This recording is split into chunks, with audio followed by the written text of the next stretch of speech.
In a rain-soaked London, a cunning killer known as the Pawnmaster stalks the city's elite, leaving ebony chess pieces and cryptic letters at each crime scene. Detective Hercule Poirot, with his loyal friend Captain Hastings, races against time to unravel a deadly game of chess moves plotted across the city.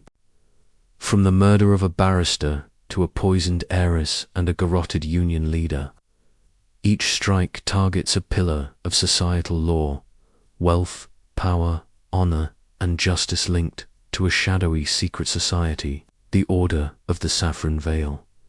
As the Pawnmaster's taunts grow personal, threatening Poirot himself, the detective's brilliant mind must outwit a killer who always seems one leap ahead.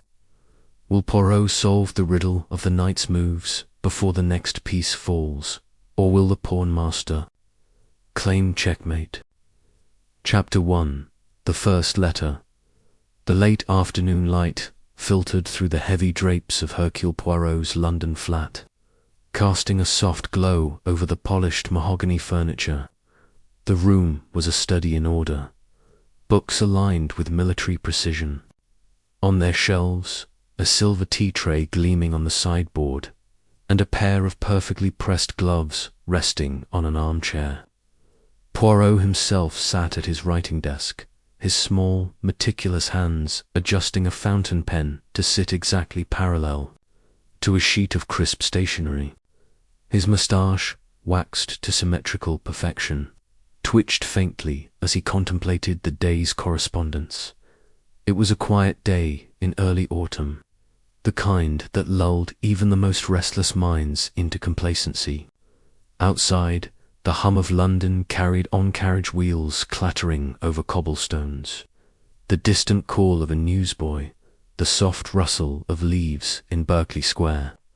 Inside, however, Poirot's world was one of deliberate calm, a sanctuary where chaos was not permitted to intrude, or so he believed. The clock on the mantelpiece chimed 4, its delicate notes breaking the silence. Poirot glanced at it, satisfied that the world was, for the moment, as it should be. He reached for the small stack of letters delivered that morning, his fingers deftly slicing open the first envelope with a silver letter opener. Invitations to dinners, a note from a grateful client, a request for a lecture at a literary society. Routine, all predictable. He set them aside with a faint nod, his mind already turning to the evening's plans. A light supper, perhaps followed by a chapter of Balzac. The final envelope, however, gave him pause. It was unremarkable at first glance, plain cream paper. No crest or monogram, addressed in a neat, unfamiliar hand to M. Hercule Poirot, Esq. Yet something about it stirred his curiosity. The ink was a deep, almost theatrical black, and the handwriting, though precise, had a flourish that suggested a personality both confident and enigmatic. Poirot's dark eyes narrowed as he turned the envelope over. No return address, no postmark. It had been hand-delivered. Curio, he murmured, his voice soft but laced with intrigue. He slit the envelope with care, as if it might contain something fragile or dangerous. Inside was a single sheet of paper, folded once. He unfolded it, his fingers steady, and began to read. My dear M. Poirot, you are a man of renown, a solver of puzzles, a hunter of truths. I have long admired your reputation, though I confess I find it overstated. The world calls you brilliant, but brilliance is only proven in the face of a worthy challenge. I offer you such a challenge now, a game, if you will. A game of wits, where the stakes are life and death. In 3 days' time, a soul will depart this world. The where and the how are for you to discover, if you can. I leave you this clue. The pawn advances, but the board is vast. Think carefully, M. Poirot. The clock is ticking, and I am watching. Yours in anticipation, a friend at the bottom of the page, in place of a signature, was a small, hand-drawn symbol, a chess pawn, its lines bold and deliberate. Poirot read the letter. Twice, his expression unreadable. His fingers traced the paper's edge, noting its quality expensive, but not ostentatious.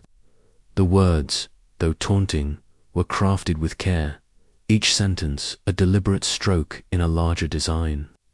This was no idle prank, no outburst of a disordered mind. This was the work of someone who revelled in control, someone who saw murder not as a crime but as a performance. He leaned back in his chair, his eyes half closed, his mind already dissecting the letter's implications. A game, a clue, a deadline.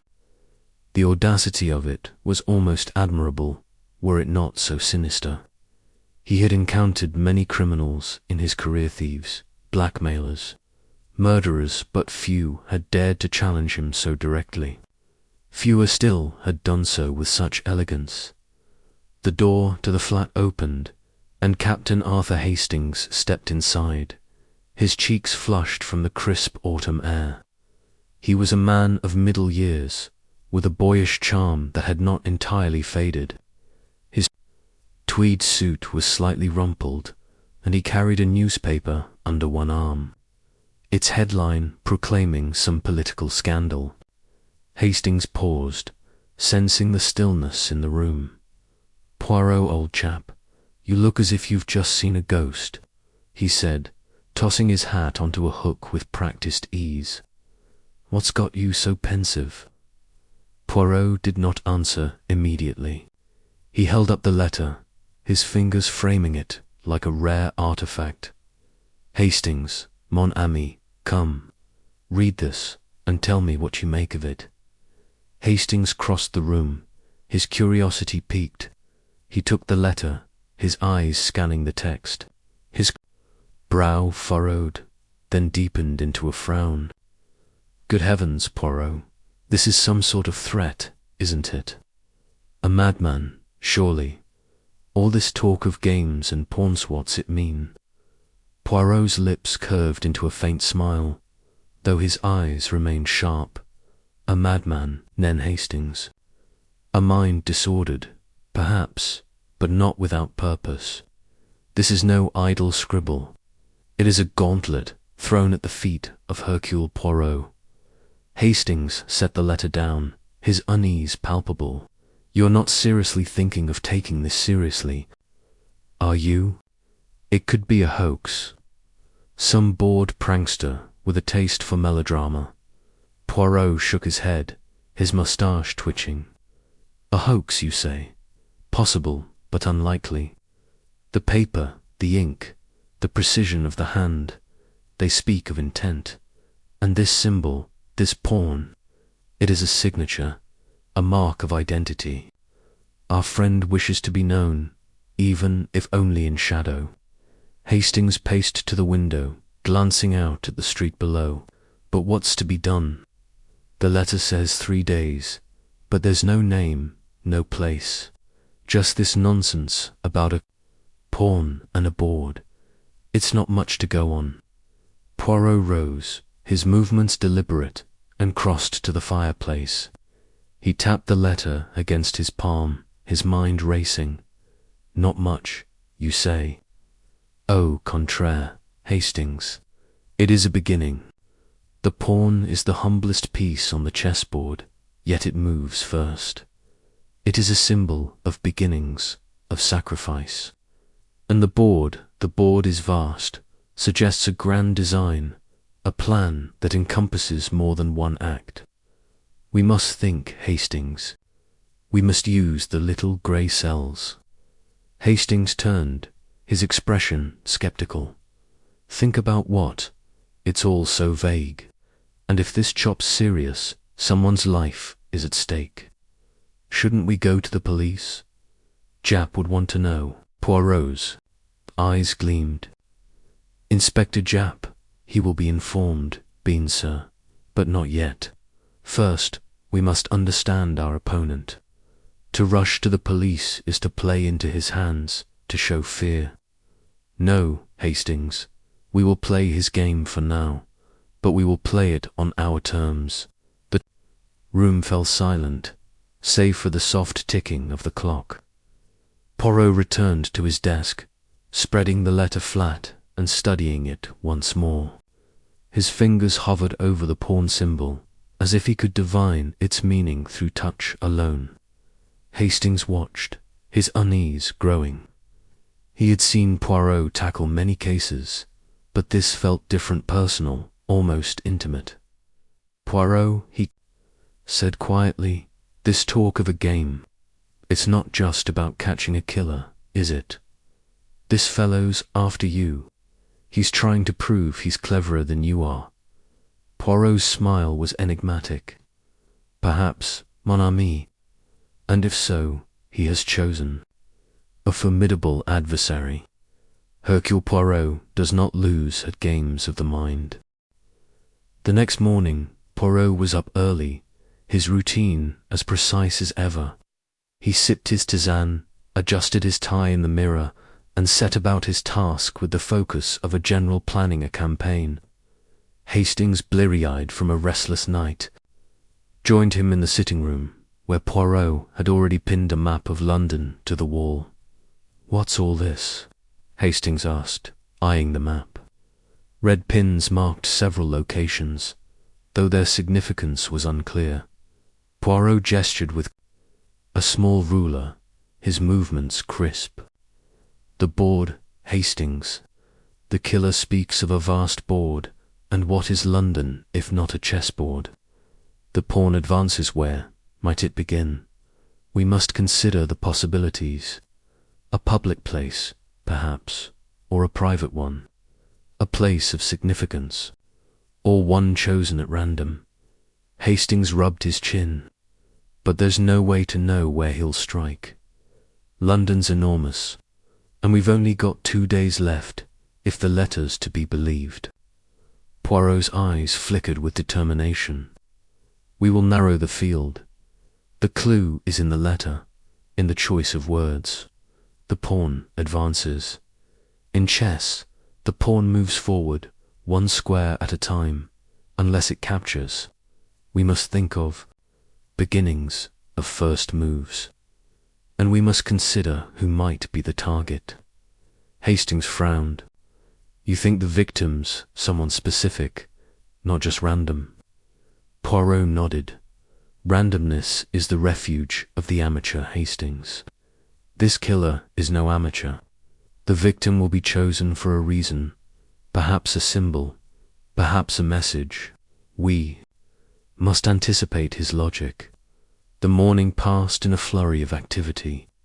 Poirot made notes, cross-referencing the letters, phrasing with books on chess strategy from his shelves. He telephoned a contact at the British Museum, inquiring about rare chess artifacts, and another at the Home Office, discreetly probing for recent threats against prominent figures. Hastings, meanwhile, was dispatched to the local post office to inquire about hand-delivered letters, though he returned with little to show for it.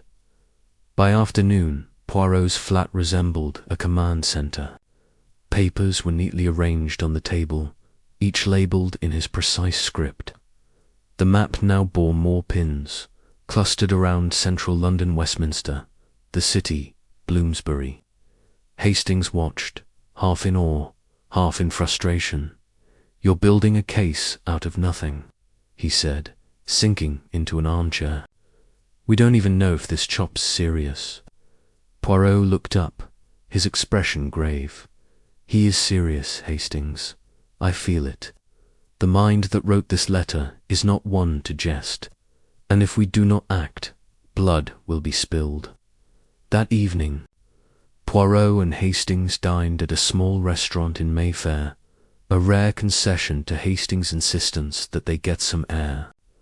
The meal was simple but elegant: sole Meunier for Poirot, roast beef for Hastings. Yet Poirot's mind was elsewhere. He toyed with his fork, his eyes distant, as if seeing the chessboard in his mind. Hastings, he said suddenly. Tell me, if you were to kill and to make it a game, who would you choose as your first move? Hastings nearly choked on his wine. Good Lord, Poirot, what a question, I suppose.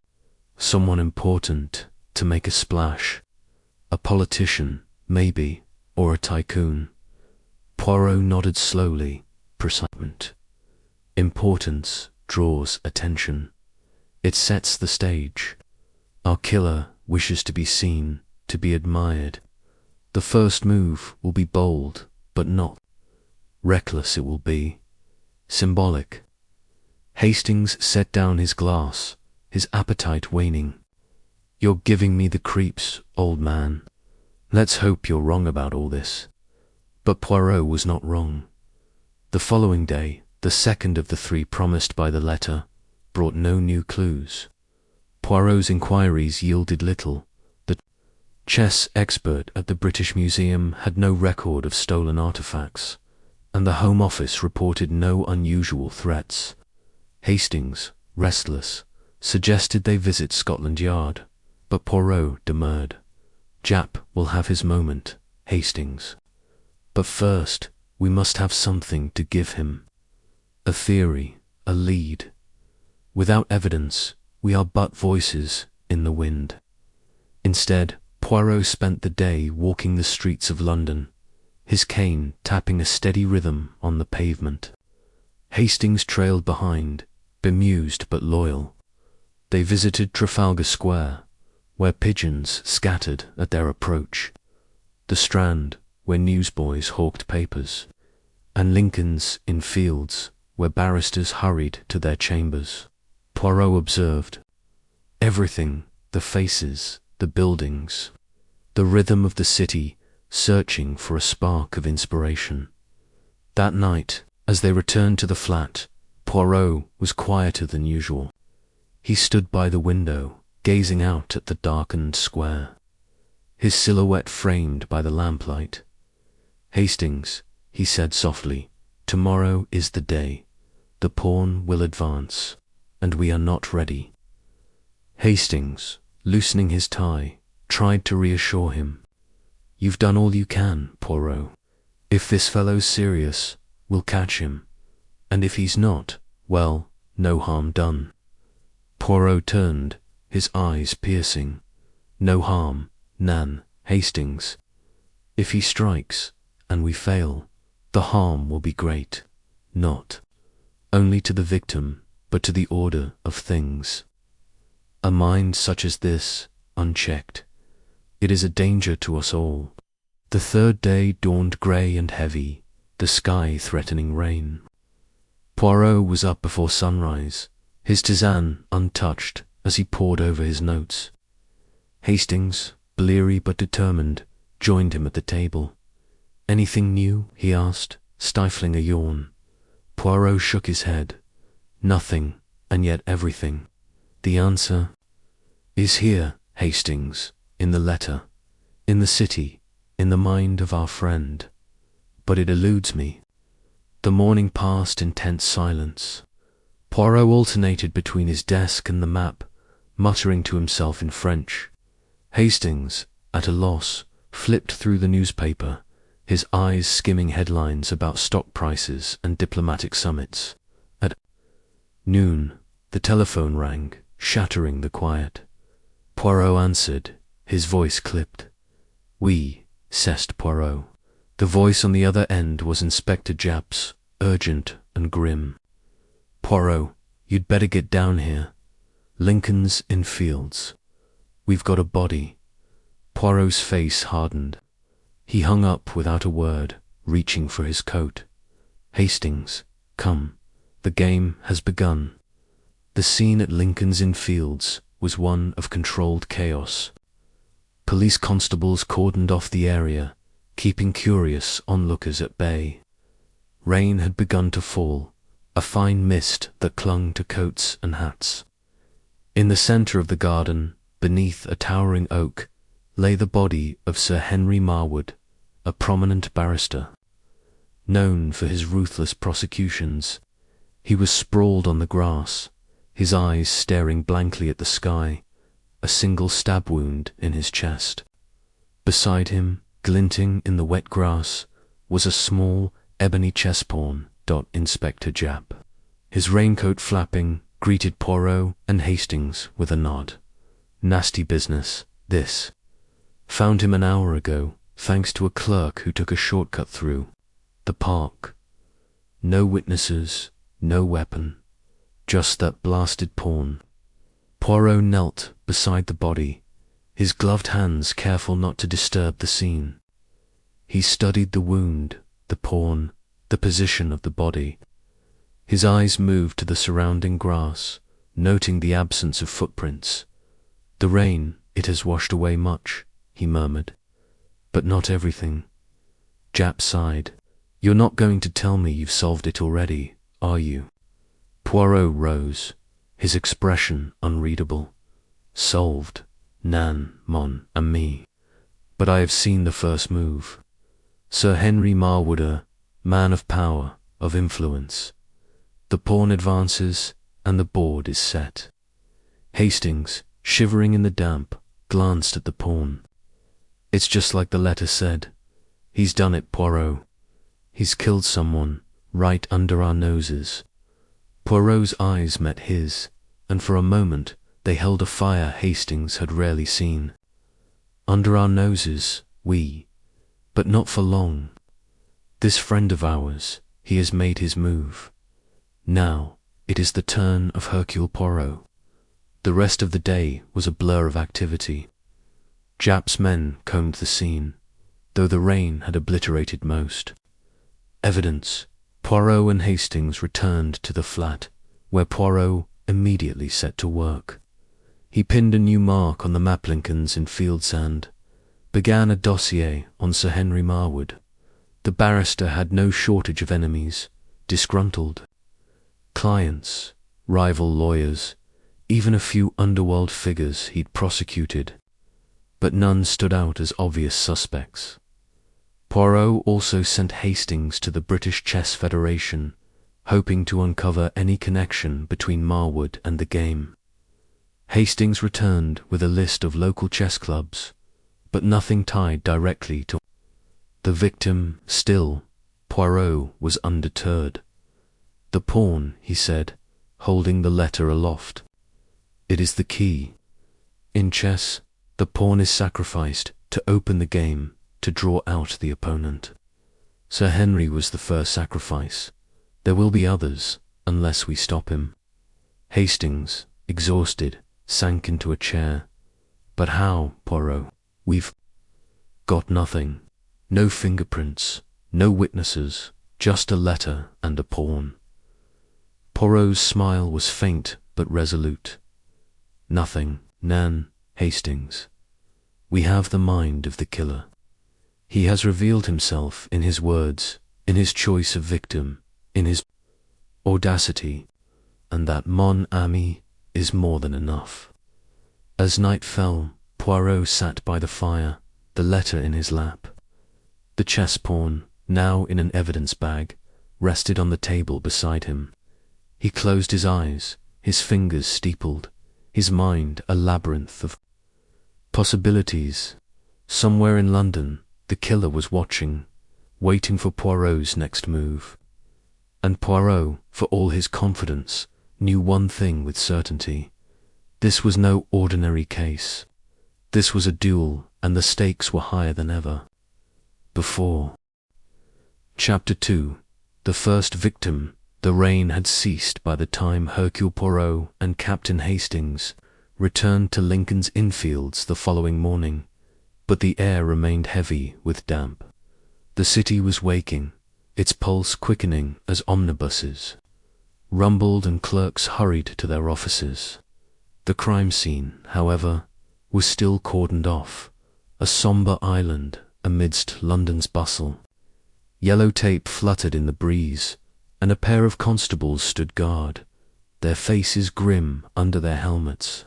The body of Sir Henry Marwood had been removed, but the memory of his lifeless form lingered in Hastings' mind, as did the small ebony chess pawn that had marked his passing.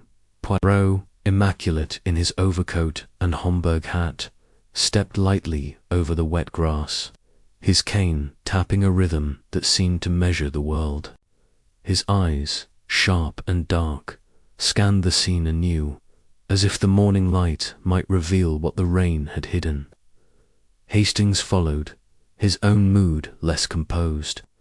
The letter, the pawn, the audacity of the killer, all felt like a puzzle designed to taunt them, and he was not fond of being taunted.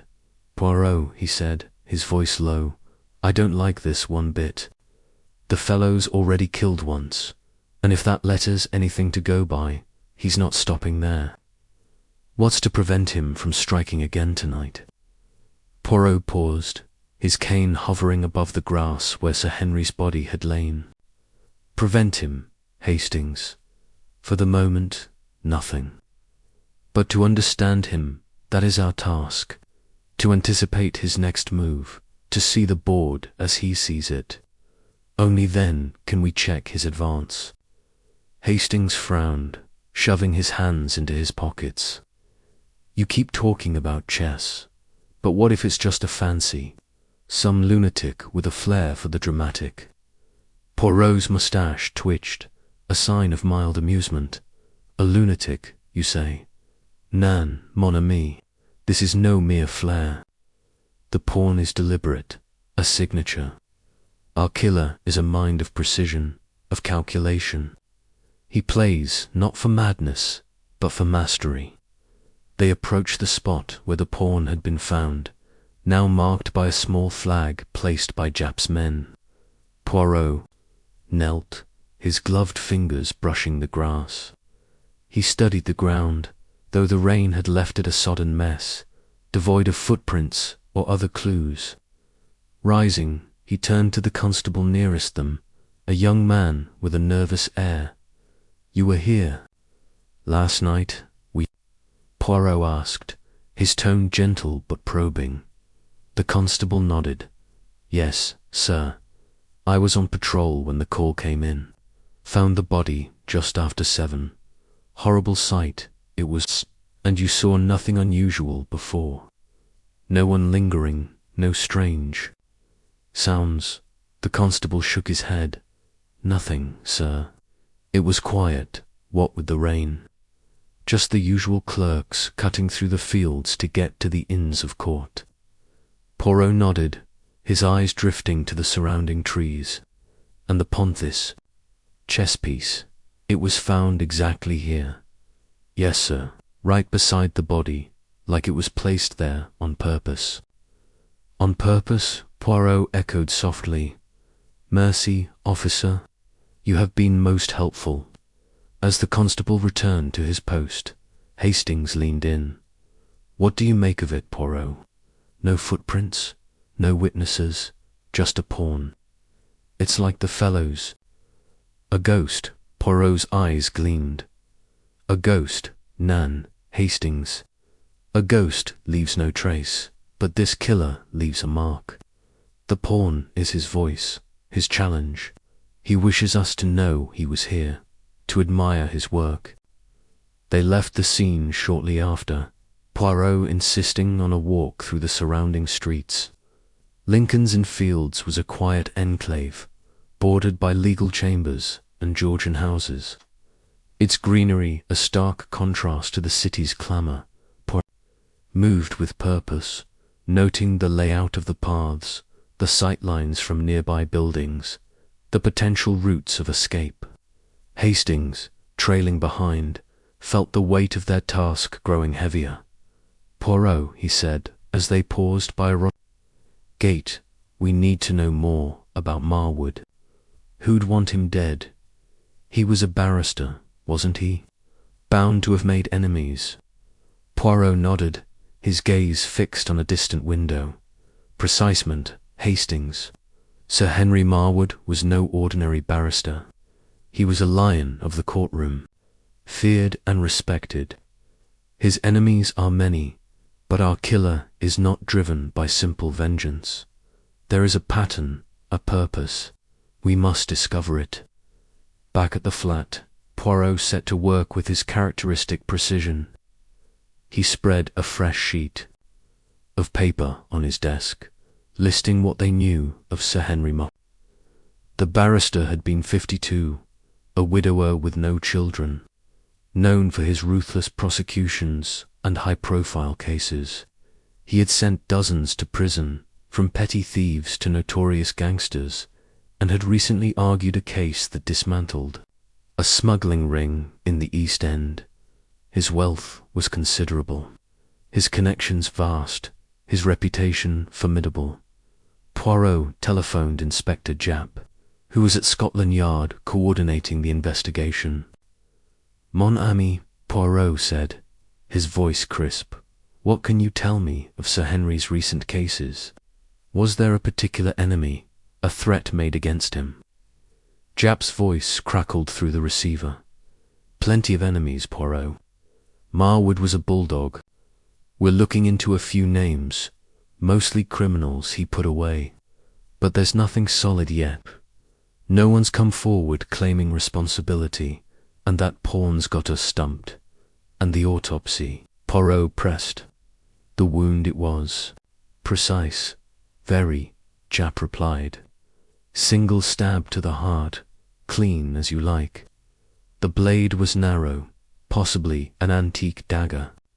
No sign of a struggle. He didn't see it coming." Poirot thanked Japp and hung up, his mind racing. He turned to Hastings, who was leafing through a file of newspaper clippings about Marwood. A dagger, Hastings. Narrow, precise. Not a common weapon. Our killer chooses his tools with care, just as he chooses his victims. Hastings looked up, his expression troubled. "You think the dagger's a clue, like the pawn?" "Everything is a clue," Poirot said, tapping his temple. "The pawn, the dagger, the choice of Lincoln's in Fieldsall, pieces of the puzzle. We must assemble them." The afternoon was spent in pursuit of leads. Poirot sent Hastings to the Inns of Court to speak with Marwood's colleagues, while he visited a small antique shop in Bloomsbury known for dealing in rare weapons. The shop, tucked between a bookstore and a tea-room, was a labyrinth of curiosities. Swords, pistols, and daggers displayed in glass cases, their blades catching the dim light. The proprietor, a wiry man named Mr. Grayson, greeted Poirot with a nod. "M. Poirot, is it? I've heard of you. What brings you to my humble establishment?" Poirot smiled, his manner disarming. "I am interested, monsieur, in daggers. Antique daggers, to be precise. Narrow blades, perhaps of European origin. Have you sold such a weapon recently?" Grayson's eyes narrowed, but he answered readily. "Daggers, you say? I've got a few. Italian stilettos, French poignards, even a Spanish navalla or two. But narrow-bladed, you say? I sold one last month, a 17th century French dagger, slim as a needle. Beautiful piece, but I don't ask questions about my buyers." Poirot's interest sharpened. "This buyer, can you describe him?" Grayson shrugged. "Didn't get a good look. He wore a scarf, hat pulled low, paid in cash, no fuss. Said he was a collector. And you have a record of this sale?" Poirot asked, his voice gentle but insistent. Grayson hesitated, then produced a ledger. "Here it is. No name, just the date and the item. October 10th, French dagger, £50. Poirot made a note, his mind already connecting dots. The dagger might be the murder weapon, or it might be another false trail. Either way, it was a thread to follow. He thanked Grayson and left, stepping into the drizzle that had begun to fall again. Meanwhile, Hastings had less luck at the Inns of Court. Marwood's colleagues were tight-lipped, offering only vague praise for the man's brilliance and vaguer hints at his enemies. One junior barrister, a nervous young man named Carter, mentioned a case Marwood had won against a powerful businessman, Mr. Victor Langston, who had threatened retribution. But Carter had no details, and the other lawyers dismissed it as hearsay. Hastings returned to the flat, his mood dulled. It's like chasing shadows, Poirot. Everyone admired Marwood, but no one's surprised he's dead. Too many enemies, not enough specifics. Poirot, now seated with a cup of tisane, nodded thoughtfully. Shadows, but shadows have shapes, Hastings. We must learn to see them. He opened a map of London, circling Lincoln's Inn Fields. The choice of location is significant. It is not random. Lincoln's Inn is a place of law, of justice. Sir Henry was a symbol of that justice. The killer strikes at the heart of order, leaving his pawn as a mockery. Hastings rubbed his eyes. But why the pawn? Why not a king or a queen? Why something so insignificant? Poirot's smile was faint. Insignificant. Nan, Hastings. In chess, the pawn is the soul of the game. It moves first. It sets the tempo. It can become a queen, given time and cunning. Our killer sees himself as a pawn, perhaps humble, overlooked, but capable of great things. That evening, Poirot received a call from Japp, who had new information. A witness, a street vendor near Lincoln's Inn Fields, had seen a man loitering near the park the evening of the murder. The description was vague: dark coat, hat, but it was something. Japp was canvassing the area for more witnesses, but the trail was thin. Poirot, undeterred, spent the night poring over Marwood's case files, borrowed from Japp under strict confidentiality. The barrister's career was a tapestry of triumphs and grudges. One name stood out: Victor Langston, the businessman mentioned by Carter. Langston had lost a fortune in a lawsuit Marwood prosecuted, and rumours of his temper were well known.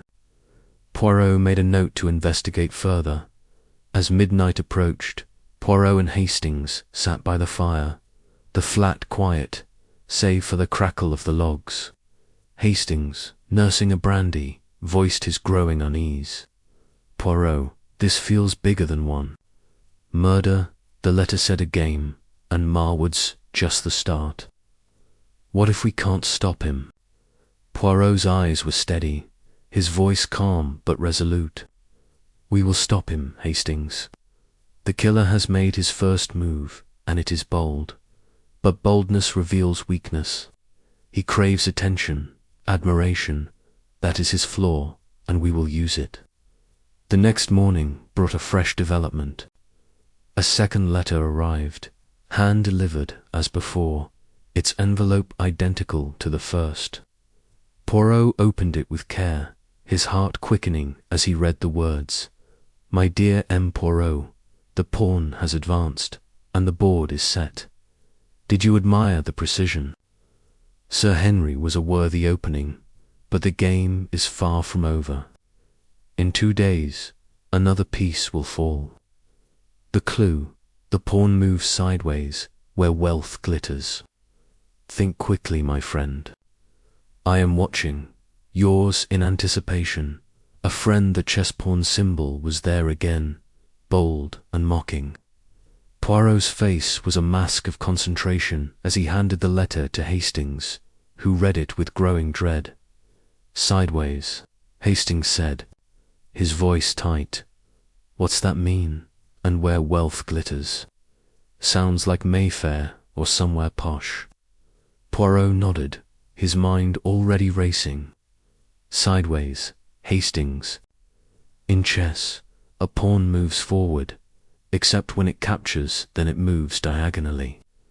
The killer plays with us, twisting the rules, and wealth, Mayfair is possible. Or perhaps the city, where money flows like a river. He rose, crossing to the map. We must act swiftly. Sir Henry was the first move, a statement. The next will be bolder, more public. We must find the stage before the curtain rises. The rest of the day was a whirlwind. Poirot and Hastings visited Mayfair, walking its elegant streets, noting the grand houses and glittering shop windows.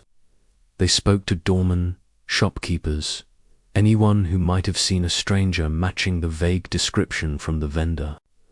Nothing surfaced, but Poirot's instincts told him they were close. Japp, meanwhile, had tracked down Victor Langston, who was less than cooperative. The businessman denied any involvement, claiming he was out of the country during the murder.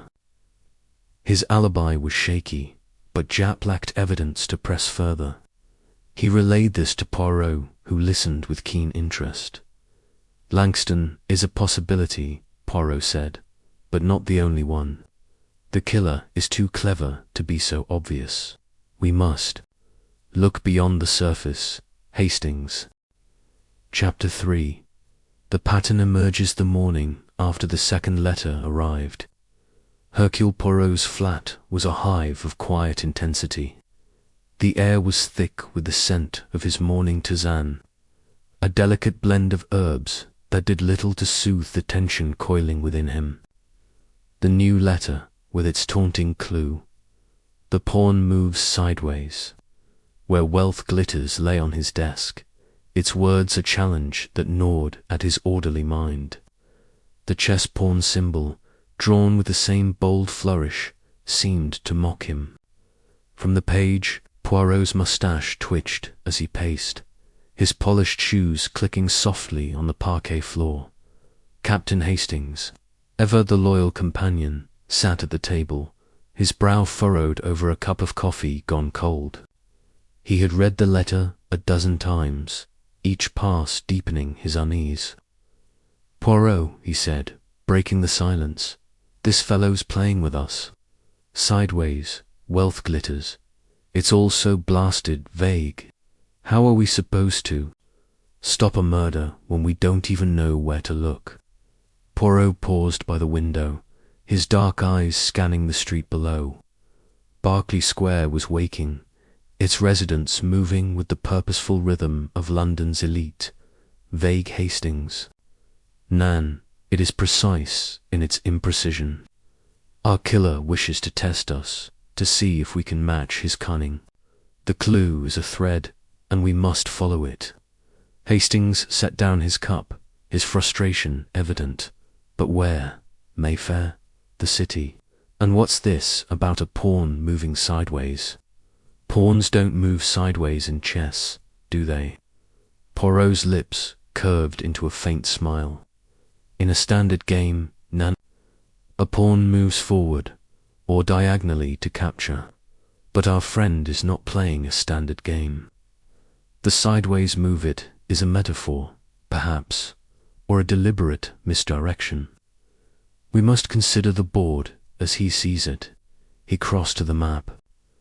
Of London pinned to the wall, its surface now marked with red pins for Lincoln's Innfields and a tentative circle around Mayfair.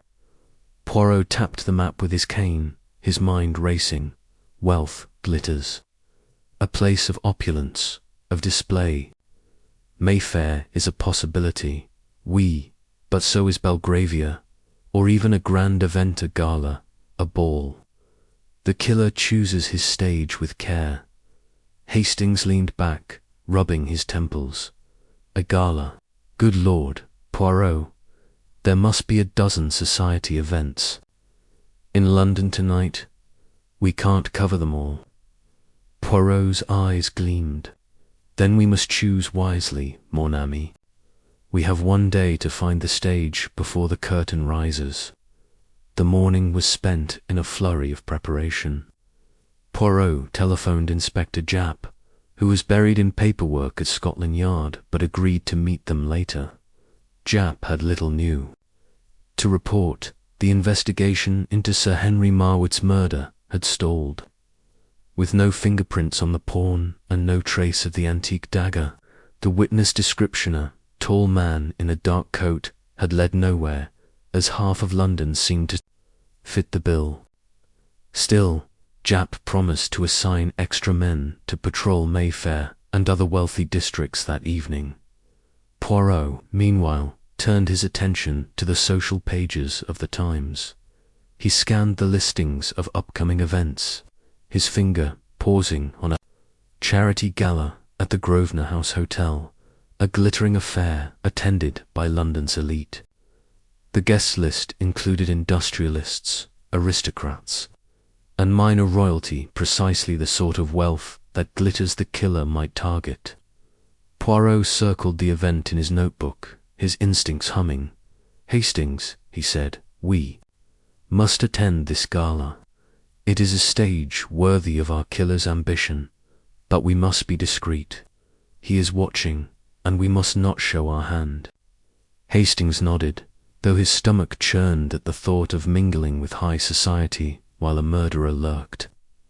"Right, I'll dig out my dinner jacket. But Poirot, what if we're wrong? What if he strikes somewhere else?" Poirot's expression was resolute. "Then we learn, Hastings. Every move he makes reveals more of his mind, and with each revelation we draw closer." By late afternoon, Poirot and Hastings were en route to the Grosvenor House Hotel, their taxi weaving through the bustling streets of Mayfair. The city was alive with the pre-evening glow. Shop windows aglow with jewels and silks, chauffeurs polishing motorcars outside grand residences. Poirot, immaculate in his black tie, sat silently, his gloved hands folded over his cane. Hastings, fidgeting in his own formal attire, felt the weight of the evening pressing down. "Poirot," he said, breaking the silence, "do you really think he'll strike tonight? At a place like this, with so many people?" Poirot's eyes were fixed on the passing streets. "It is precisely the crowd that draws him, Hastings. A public act, a spectacle. The killer craves attention, admiration. To strike in such a place is to declare his superiority." The taxi pulled up to the hotel, its facade a blaze of light. Footmen in livery ushered guests through the grand entrance, where chandeliers sparkled and laughter echoed. Poirot and Hastings presented their invitations, procured through a discreet call to a society. Acquaintances stepped into the opulent ballroom. The air was thick with perfume and the clink of champagne glasses, the crowd a sea of silk gowns and tailcoats. Poirot's eyes scanned the room, cataloguing faces, postures, interactions. He noted the presence of Lady Eleanor Ashby, a wealthy heiress known for her philanthropy, and Sir Reginald Thorne, a financier with a reputation for ruthless deals. Both were potential targets, their prominence a magnet for the killer's ambition. Hastings, meanwhile, felt out of place, his military bearing at odds with the polished ease of the guests. "Stay close, Hastings," Poirot murmured. "Observe, but do not draw attention. We are hunters tonight, not prey." They moved through the crowd, Poirot's small stature belying his commanding presence.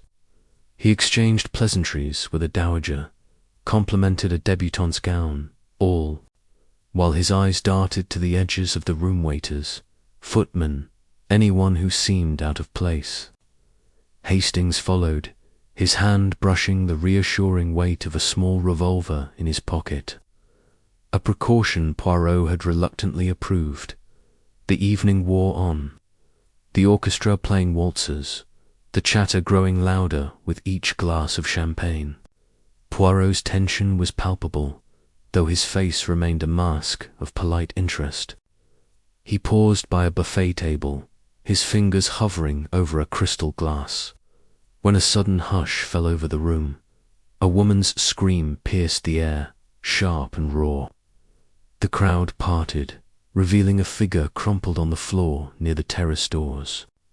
It was Lady Eleanor Ashby, her emerald gown pooling around her like spilled ink. Her face was pale, her lips tinged blue. A glass of champagne shattered at her feet.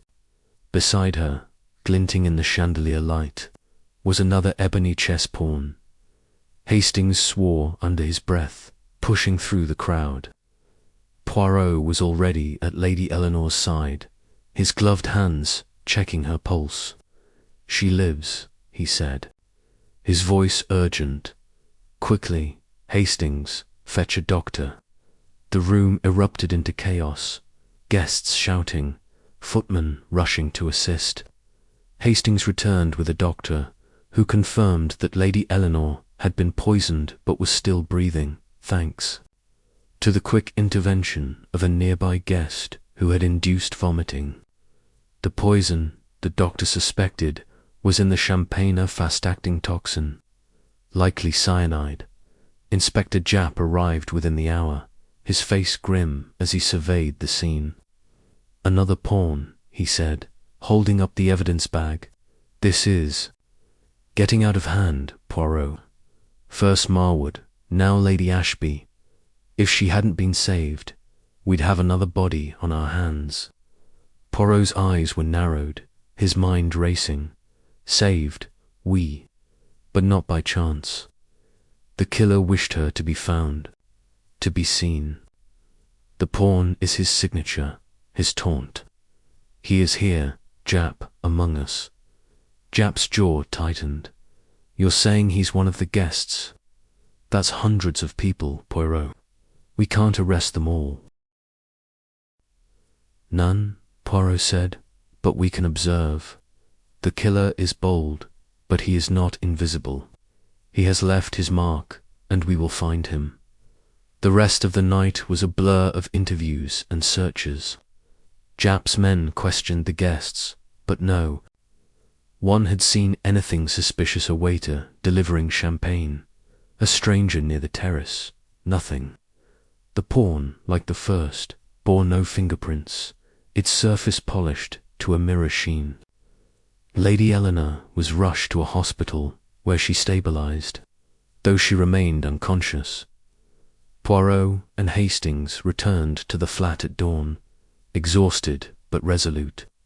Poirot spread the second letter beside the first, comparing their wording, their tone.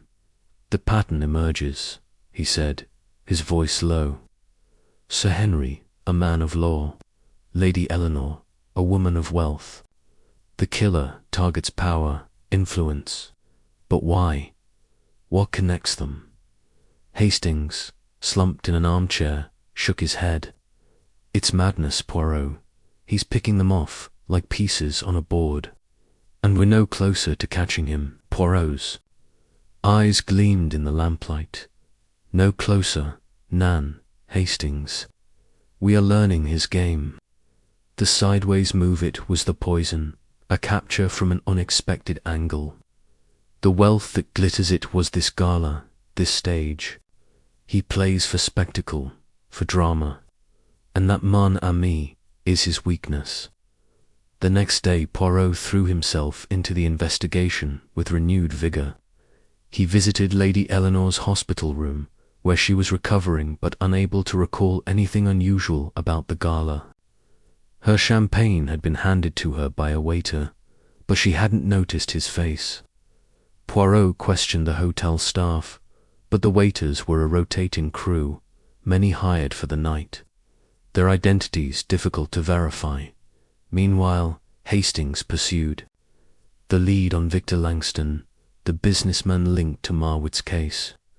Langston's alibi for the night of Marwood's murder held, but Hastings learned he had been in London during the gala, attending a rival event in Belgravia. It was thin, but enough to keep him on the suspect list. Poirot also contacted Mr. Satterthwaite, an eccentric codebreaker, an occasional ally, to discuss the chess imagery. Satterthwaite, reached by telephone, was intrigued. A pawn moving, sideways. That's not chess, Poirot, unless you're thinking of a variant. Perhaps it's a reference to en passanta, rare pawn capture. Or maybe it's symbolic, a lateral move in his strategy. Poirot thanked him, his mind turning over. The idea of en passant, the killer was bending the rules, creating his own game. It was a challenge Poirot could not resist. As evening fell, Poirot and Hastings sat in the flat, the map now marked with a second pin for the Grosvenor House Hotel. The press had caught wind of the second attack, dubbing the killer the pawnmaster. In lurid headlines, the city was on edge, and Japp was under pressure to deliver results. Poirot, however, was calm, his mind a steel trap. The pawnmaster, he said, testing the name. He enjoys this, Hastings. The fame, the fear. But fame is a double-edged sword. It draws the eye, and we are watching. Hastings nodded, though his heart was heavy. 2 days, Poirot. That's what the letter said. Another move is coming, and we're running out of time. Poirot's smile was resolute. Time, mon ami, is a tool. We will use it as he does. The board is vast, but it is not infinite. We will find him. As the clock struck midnight, Poirot sat by the fire, the letters and pawns before him. The game was escalating, the stakes rising with each move. Somewhere in London, the pawnmaster was planning his next strike, and Poirot knew that the next move would be his boldest yet. Chapter 4. The third challenge. The morning light crept through the curtains of Hercule Poirot's London flat, casting long shadows across the polished floor. The air was heavy with the scent of his morning tisane, but the delicate aroma did little to ease the tension that had settled over the room. Poirot stood by his desk, his small, meticulous hands holding the second letter from the killer, now known to the press as the pawnmaster. The words, "The pawn moves sideways," where wealth glitters, had proven true with the near-fatal poisoning of Lady Eleanor Ashby at the Grosvenor House gala. The chess pawn left beside her had cemented the killer's pattern, and now, with 2 days until the next promised strike, Poirot's mind was a whirl of calculations. Captain Hastings sat in an armchair, his face drawn from lack of sleep. He clutched a newspaper, its headlines screaming, "Pawnmaster strikes again." The article detailed Lady Eleanor's survival, but the city's fear was palpable. "Poirot," Hastings said, his voice hoarse, "this chop's got London in. A panic, 2 attacks, 1 dead, and we're no closer to catching him. What's next?" Poirot set the letter down, his dark eyes narrowing. "Next, Hastings, is another move. The pawnmaster has promised it, and he will not disappoint. But we are not helpless. We learn with each strike, each clue. The game is complex, but it is not unwinnable." Hastings tossed the newspaper aside, his frustration bubbling over. Clues, a pawn here, a cryptic letter, their writs like chasing a shadow. And now we've got to wait for another letter, another riddle, while he picks his next victim. Poirot's moustache twitched, a sign of both amusement and resolve. "Patience, mon ami. The killer is bold, but boldness breeds mistakes. He writes to us, he leaves his pawns. He cannot resist the urge to perform. That is our advantage." As if on cue, a sharp knock sounded at the door.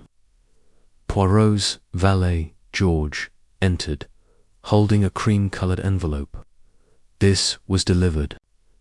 "By hand, sir," he said, his tone measured. No one saw the messenger. Poirot took the envelope, his fingers tracing its edges. It was identical to the other spleen, expensive paper, addressed in that same theatrical black ink. He slit it open with his silver letter opener, unfolding the single sheet within. Hastings leaned forward, his breath catching as Poirot read. "Aloud, my dear M. Poirot, you are a worthy opponent. but the board remains mine. The pawn moved sideways, and wealth glittered, did it not? Lady Eleanor was a fine piece, though her survival was unexpected. No matter. The game continues, and the next move is mine. In 3 days, another will fall. The clue, the pawn rises, where power speaks. Think deeply, my friend. The stakes are higher now, and I am watching. Yours in anticipation, A. Friend, the chess pawn symbol, bold and deliberate, marked the page's bottom. Poirot's face was unreadable as he handed the letter to Hastings, who scanned it with growing dread. 3 days, Hastings muttered. Another riddle. The pawn rises, where power speaks. What's that supposed to mean? Poirot crossed to the fireplace, his cane tapping softly. It means, Hastings, that the killer escalates. Sir Henry Marwood was law, Lady Eleanor was wealth. Now power speaks politics, perhaps, or influence of another kind. The pawn rises. A promotion, in chess, when a pawn reaches the opponent's end. Or perhaps a metaphor for ambition, for ascent. Hastings rubbed his chin, his mind grappling with the riddle. Politics could be Westminster then. Parliament, the House of Lords, or maybe a government office. But rises. That's vague as anything. Poirot's eyes gleamed. Vague. But deliberate. The pawnmaster crafts his clues to challenge us, to draw us into his game. We must anticipate his stage. The morning was spent dissecting the new clue. Poirot pinned the letter beside the others on a corkboard he had set up, its surface now crowded with notes, maps, and newspaper clippings. The map of London bore red pins for Lincoln's Inn Fields and the Grosvenor House Hotel, and now a tentative circle around Westminster. Poirot traced the circle with his finger, his mind turning over possibilities. Power speaks, he murmured. Westminster is logical, but too obvious, perhaps. The killer is theatrical. He will choose a stage that resonates, that amplifies his message. Hastings, pacing, suggested, what about a public speech? Some MP giving a talk, or a rally? That's where power speaks, isn't it? Poirot nodded slowly. A possibility, Hastings. We must check the schedule's parliamentary sessions, public addresses, but we must also consider other arenas of power. The press, the unions, even the church. He telephoned Inspector Japp, who was swamped with inquiries from the press and pressure from his superiors. Poirot, Japp said, his voice strained. This pawnmaster's got us running in circles. We've got nothing new on Lady Eleanor's case, no fingerprints, no trace of the poisoned source.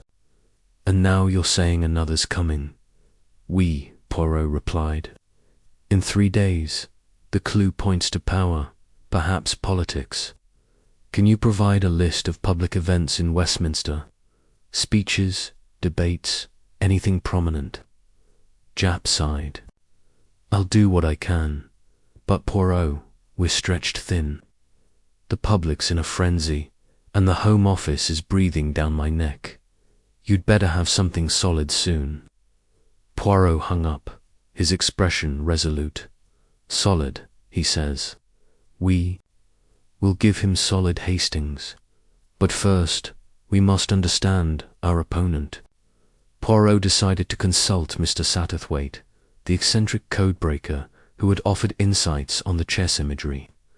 They arranged to meet at a quiet cafe in Bloomsbury, a place where intellectuals gathered over strong coffee and stronger debates. Satterthwaite, a wiry man with wild white hair and a penchant for cryptic remarks, greeted Poirot with a grin. Another letter, a Satterthwaite said, sipping his espresso. This pawnmaster's a clever one. The pawn rises, where power speaks, sounds like a promotion to Meepon to Queen, the ultimate transformation. But where power speaks, that's trickier. Poirot leaned forward, his voice low. You know chess, monsieur. Is there a variant, a rule, that might explain? This rising Satterthwaite tapped his chin. Not in standard chess, no. A pawn rises by reaching the 8th rank, becoming a queen or another piece. But your killer's playing his own game. Maybe rising is symbolic, someone climbing the ladder, or a place elevated, like a platform, a stage, and power speaking. Could be literal, speech, or figurative, like a place where decisions are made. Poirot's eyes narrowed. A platform, a stage. You may be right. The killer loves his spectacles. We must find this stage. Satterthwaite chuckled. You're enjoying this, aren't you, Poirot? A duel of wits with a madman. Poirot's smile was faint. Enjoying, Nan. But I am engaged, monsieur. The pawnmaster has challenged Hercule Poirot, and I do not refuse a challenge. Back at the flat, Poirot and Hastings pored over Japp's list of Westminster events, delivered by a harried constable. The next 3 days included a parliamentary debate on trade tariffs, a public address by a prominent MP, and a charity event hosted by a cabinet minister. Poirot circled the public address, to be given by Mr. Charles Haverford, a rising star in the House of Commons known for his fiery rhetoric. Haverford, Poirot said, tapping the paper. A man of power, of voice. His speech is at St. Margaret's Church, beside Westminster Abbey. A fitting stage, Nan. Hastings nodded, though his unease grew. Sounds likely. But Poirot, we can't be sure. What if it's another gala, or a private meeting? We're guessing. Poirot's eyes were steady. Guessing, but educated guessing. The killer's clues are not random. They point us to his intent. We will be at St. Margaret's, and we will be ready. The next 2 days were a blur. Of preparation, Poirot visited St. Margaret's Church, studying its layout, the pews, the exits, the elevated platform where Haverford would speak. He noted the church's proximity to Parliament, its symbolic weight as the parish church of the Commons. It was a stage the pawnmaster would relish. Japp assigned plainclothes officers to the event, though he grumbled about the lack of concrete evidence. If this goes wrong, Poirot, he said, it's my head on the block. Poirot's response was calm. It will not go wrong, mon ami. We are playing his game, but we are not his pawns. Hastings, meanwhile, dug into Haverford's background. The MP was ambitious, with a knack for making enemies.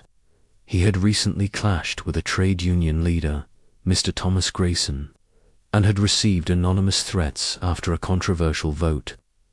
Hastings reported this to Poirot, who filed it away, his mind already turning over suspects.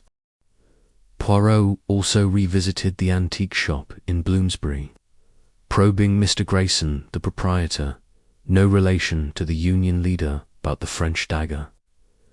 Grayson had no new information, but Poirot's instincts told him the dagger was significant. Perhaps a signature like the pawn. The evening of the 3rd day arrived. The sky over Westminster a deep indigo. St. Margaret's Church glowed softly, its stained glass windows casting colourful patterns on the pavement. A crowd gathered, drawn by Haverford's reputation and the promise of a rousing speech. Poirot and Hastings arrived early, blending into the throng. Poirot's eyes scanned the crowd, noting faces, postures, anything out of place. Hastings, his hand on his revolver, felt the tension like a coiled spring. Haverford took the platform, his voice booming as he spoke of reform and progress. The crowd listened, rapt, But Poirot's attention was elsewhere. He watched the edges of the rumour. Verger adjusting candles, a latecomer slipping into a pew, a man in a dark coat lingering by the door. His heart quickened, but he remained still, his mind a steel trap. The speech ended to thunderous applause, and Haverford stepped down, shaking hands with admirers. Poirot moved closer, his cane tapping softly, when a sudden commotion erupted. Near the churchyard, a woman screamed, and the crowd surged toward the sound. Poirot and Hastings pushed through, finding a man slumped against a gravestone, his scarf stained with blood. It was Mr. Thomas Grayson, the Union leader who had clashed. With Haverford, a thin cord was around his neck, his face frozen in shock. Beside him, glinting in the moonlight, was another ebony pawn dot. JAPP arrived minutes later, his face a mask of fury. Another one, Poirot, right under our noses. We had men everywhere, and he still got through. Poirot knelt beside the body, his gloved hands examining the corps de garrote, expertly used. He is bold, Jap, bold and precise. Grayson was not the target we expected, but he fits the pattern: power, influence, conflict. Hastings, pale, stared at the pawn. We were so sure it was Haverford. How did he know to strike Grayson instead? Poirot's eyes were distant. He knew because he watches Hastings. He studies his pieces, his board. Grayson's death is a message, a defiance. The pawn rises not to a queen, but to chaos. The rest of the night was spent at Scotland Yard, where Jap interrogated witnesses. No one had seen the killer a shadow in the churchyard, nothing more. The garrote left no fingerprints, the pawn as clean as the others. Grayson's background revealed a man with enemies, but none stood out as the pawnmaster. Poirot and Hastings returned to the flat at dawn, exhausted but resolute. Poirot spread the third letter beside the others, his mind racing.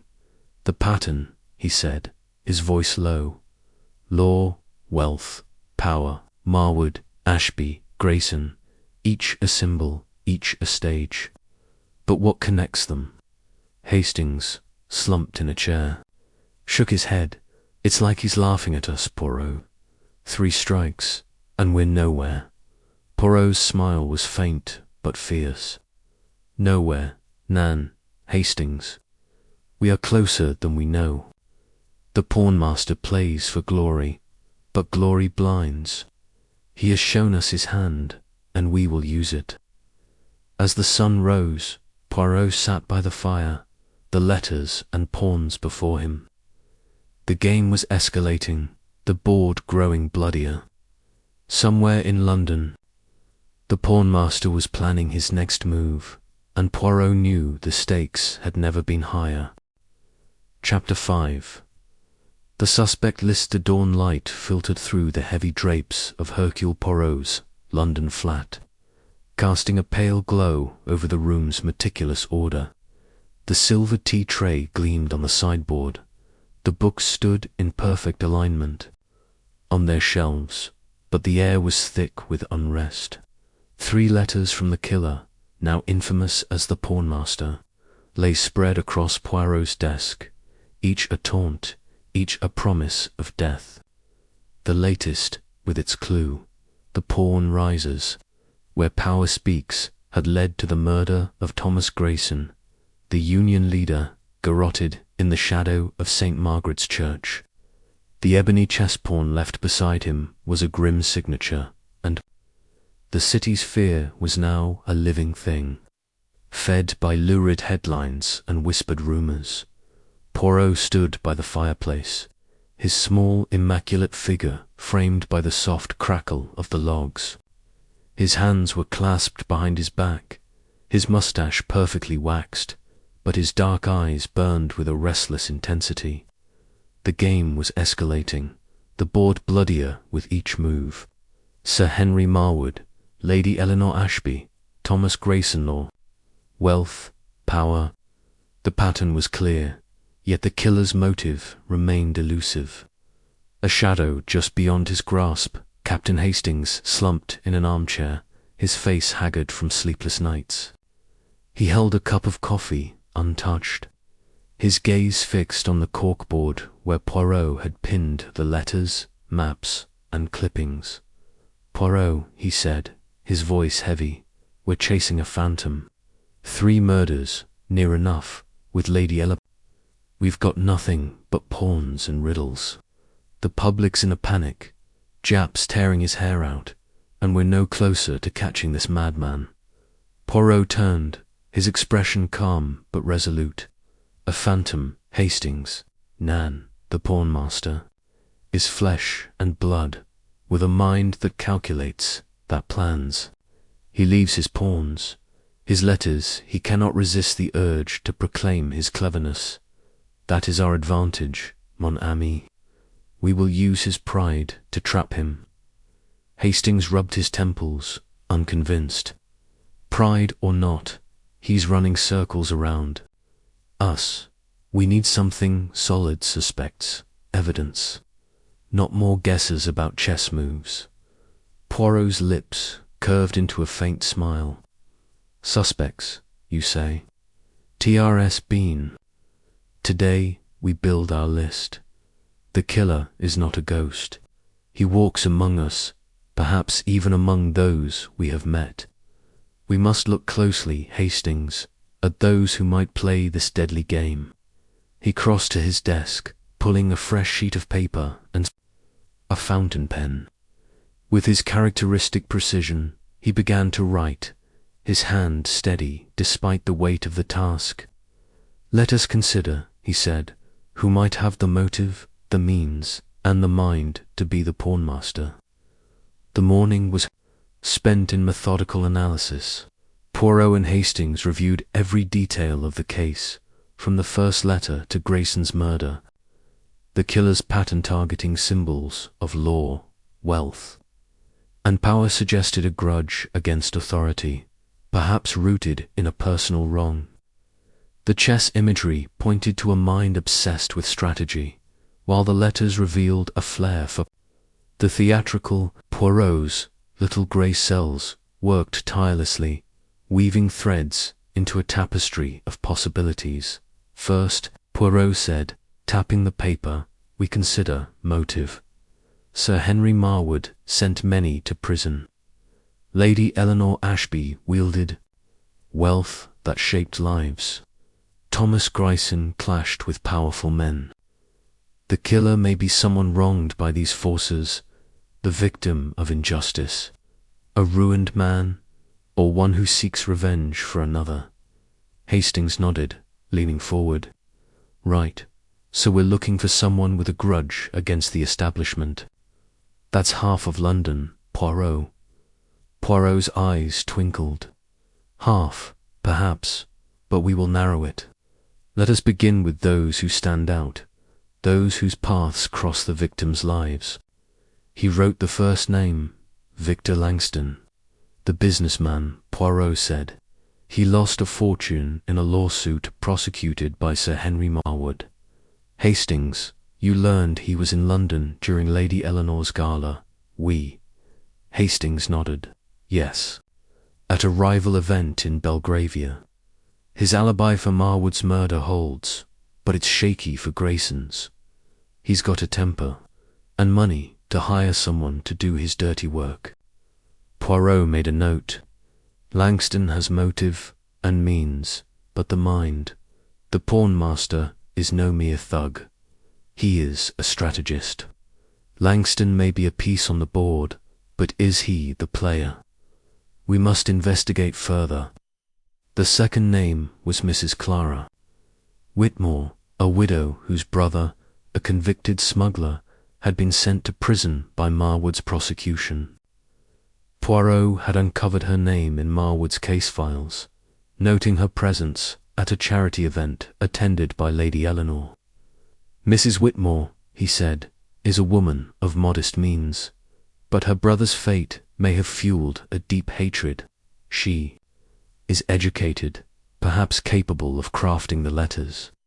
Hastings frowned. A woman, the pawnmaster's bold, Poirot, sneaking into galas, garrotting men in churchyards, sounds like a man's work. Poirot's smile was enigmatic. Do not underestimate the fair sex, Hastings. A woman's cunning can be as deadly as a man's strength. Mrs. Whitmore is a possibility, nothing more. The third name was Mr. Julian Carver, a journalist whose sensational articles on the pawnmaster had fueled the city's panic. Poirot had met him briefly at Scotland Yard, where Carver was hounding Japp for details. Carver knows too much, Poirot said. His articles mention details not released to the public, the exact placement of the pawns, the wording of the letters. Is he merely clever, or does he know more than he should? Hastings' eyes widened. You think he's the killer, writing about his own crimes? That's diabolical. Possible, Poirot said.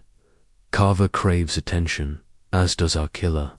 His access to crime scenes, his flair for drama, they fit the profile. We must watch him closely. The final name was Lord Alistair Drayton, an aristocrat with a reputation for eccentricity and a passion for puzzles. Poirot had encountered him at Lady Eleanor's gala, where Drayton had spoken cryptically of games within games. His wealth and connections placed him near the victims, and his interest in chess was well known. Drayton, Hastings said. Skeptical. A lord. Why would he risk it all for murder? Poirot's expression was grave. Why does any man play a dangerous game, Hastings? For power, for thrill, for revenge. Drayton's motives are unclear, but his intellect is formidable. He bears watching. With the suspect list drafted, Poirot and Hastings set out to pursue leads. Poirot telephoned Japp, requesting background checks on Langston, Whitmore, Carver, and Drayton. Japp, harried but cooperative, promised to dig into their records, though he warned that resources were stretched thin. The Home Office is screaming. 4 results, Poirot, he said. You'd better be onto something with these names. Poirot then arranged to meet Victor Langston at his office in the city, a towering building of glass and steel. Langston, a burly man with a florid face, greeted them with thinly veiled hostility. What's this about, Poirot? He demanded, leaning back in his leather chair. I've already told your inspector friend I had nothing to do with Marwood's death. Poirot's smile was disarming. Monsieur Langston, I seek only clarity. Sir Henry's lawsuit cost you dearly, Nan. A man of your temperament might harbour resentment. Langston's eyes narrowed. Resentment. Sure, I hated the man. But murder. I'm no fool. I was in Paris when he was killed, and I've got witnesses. As for that gala and the Union chap, I don't know a thing. Poirot noted Langston's defensiveness, his quick answers. And chess, monsieur. Do you play? Langston snorted. Chess. Waste of time. I play for real stakes money, power, not wooden pieces. Poirot thanked him and left, his mind cataloguing Langston's demeanour. The man was coarse, but not unintelligent. A hired killer was possible, but the pawnmaster's flair seemed beyond Langston's scope. Meanwhile, Hastings visited Mrs. Clara Whitmore's modest home in Islington. The widow, a woman in her 40s with a quiet dignity, received him in a small parlour. Her eyes, though calm, held a flicker of pain when Hastings mentioned Marwood. My brother, James, was innocent, she said, her voice steady. Sir Henry destroyed him, but I've made my peace. Revenge won't bring James back. Hastings probed gently. asking about her whereabouts during the murders. Mrs. Whitmore provided alibis, church services, a neighbor's tea party, but her knowledge of chess, learned from her father, caught his attention. "I haven't played in years," she said, "but I was good once." Hastings left, unsettled. Mrs. Whitmore's calm was convincing, but her motive was strong, and her chess skill a troubling coincidence. That afternoon, Poirot and Hastings reconvened at the flat, comparing notes. Poirot had also visited Julian. Carver at his newspaper office, a chaotic space filled with clattering typewriters and shouting editors. Carver, a lean man with sharp eyes, was eager to talk, his questions as probing as Poirot's. "You're the great detective, eh?" Carver said, lighting a cigarette. "Think you'll catch this pawnmaster? He's got the city eating out of his hand." Poirot's gaze was piercing. "And you, monsieur, profit from his fame. Your articles are detailed. How do you know?" "So much," Carver grinned. "Sources, and Poirot, a good journalist, never reveals them. But I'll tell you, this side love to interview the pawnmaster." The story of the century. Poirot left, his suspicions deepened. Carver's bravado was calculated, his knowledge too precise. Was he fishing for information or flaunting his own role? Lord Drayton proved harder to reach, but Poirot secured an invitation to his Mayfair mansion for a late tea. The house was a museum of curiosities, rare books, antique weapons, a chess set carved from ivory and ebony. Drayton, a tall man with silver hair and a cryptic smile, greeted Poirot warmly.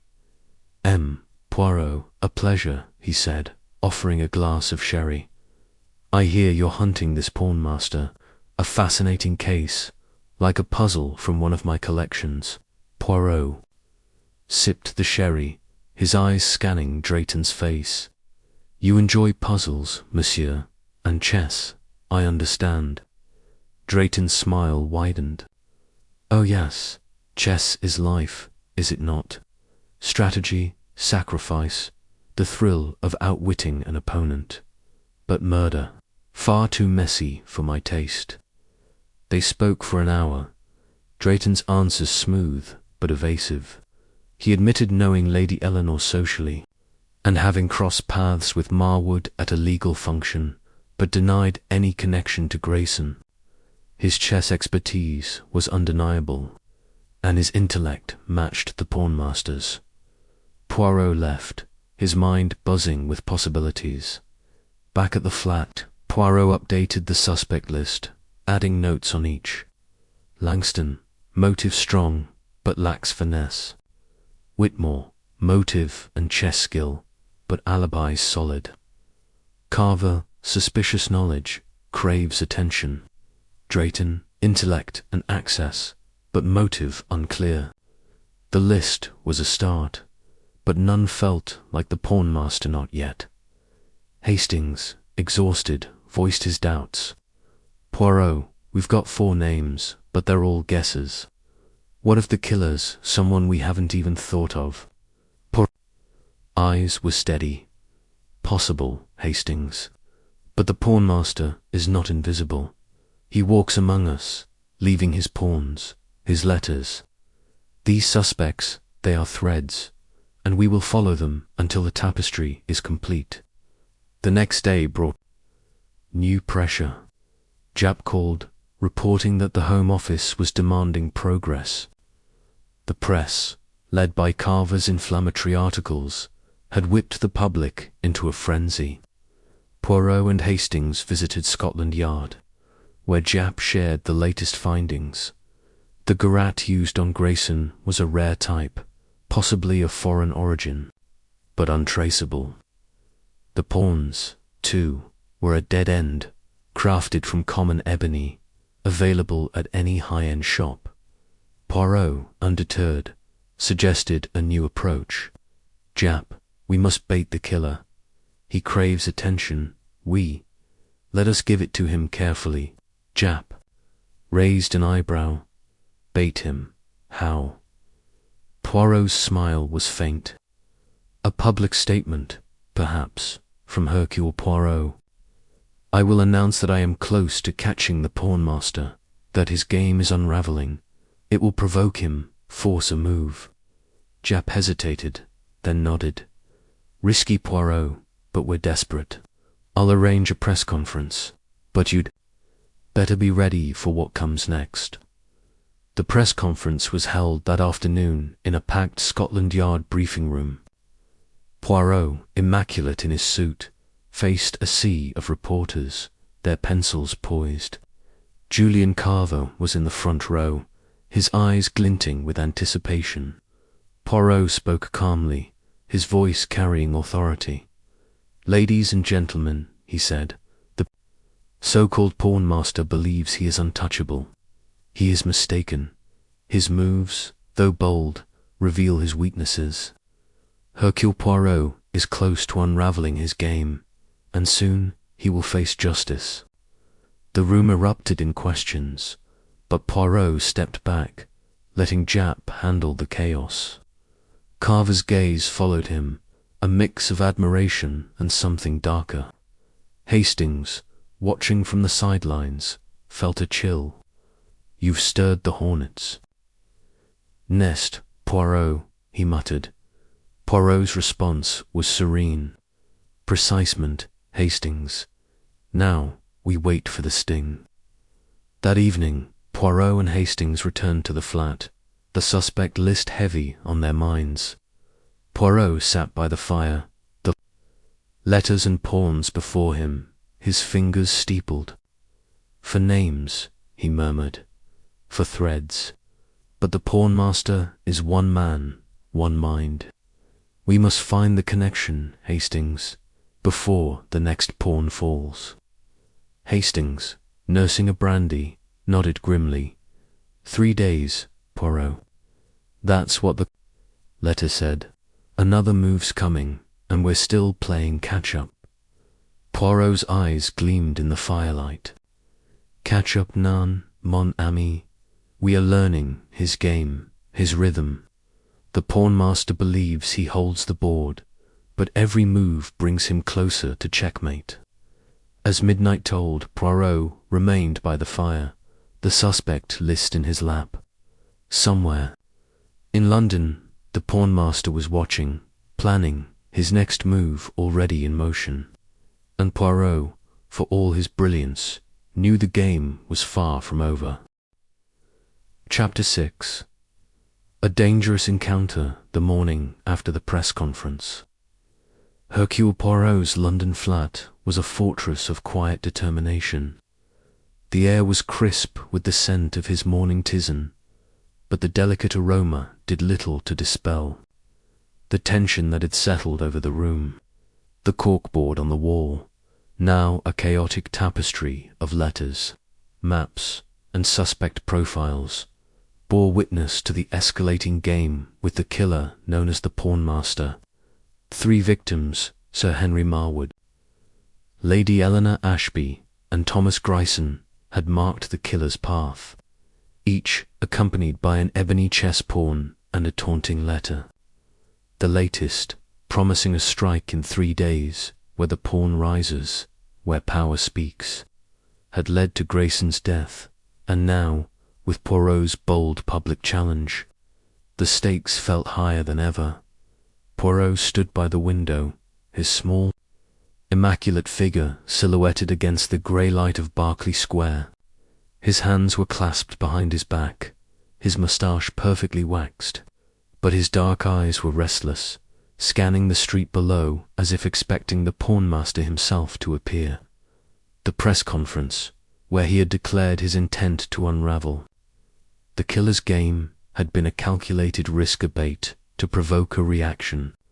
But risks, Poirot knew, carried consequences. Captain Hastings sat at the table, his face etched with worry. He clutched a newspaper, its headline blaring, Poirot vows to catch pawnmaster. The article, penned by Julian Carver, was a mix of praise and provocation, hinting that the detective's confidence might be his undoing. "Poirot," Hastings said, his voice tight, "you've thrown down the gauntlet, all right. But what if this chap takes it personally? He's already killed once, and nearly twice more. What's to stop him coming after you?" Poirot turned, his expression calm but resolute. "Coming after me, Hastings. That is precisely what I hope. The pawnmaster craves attention, admiration. By challenging him publicly, I have made myself a piece on his board. He will move, and when he does, we will see his hand." Hastings set the newspaper down, his frustration evident. "But that's madness, Poirot. You're putting yourself in the crosshairs.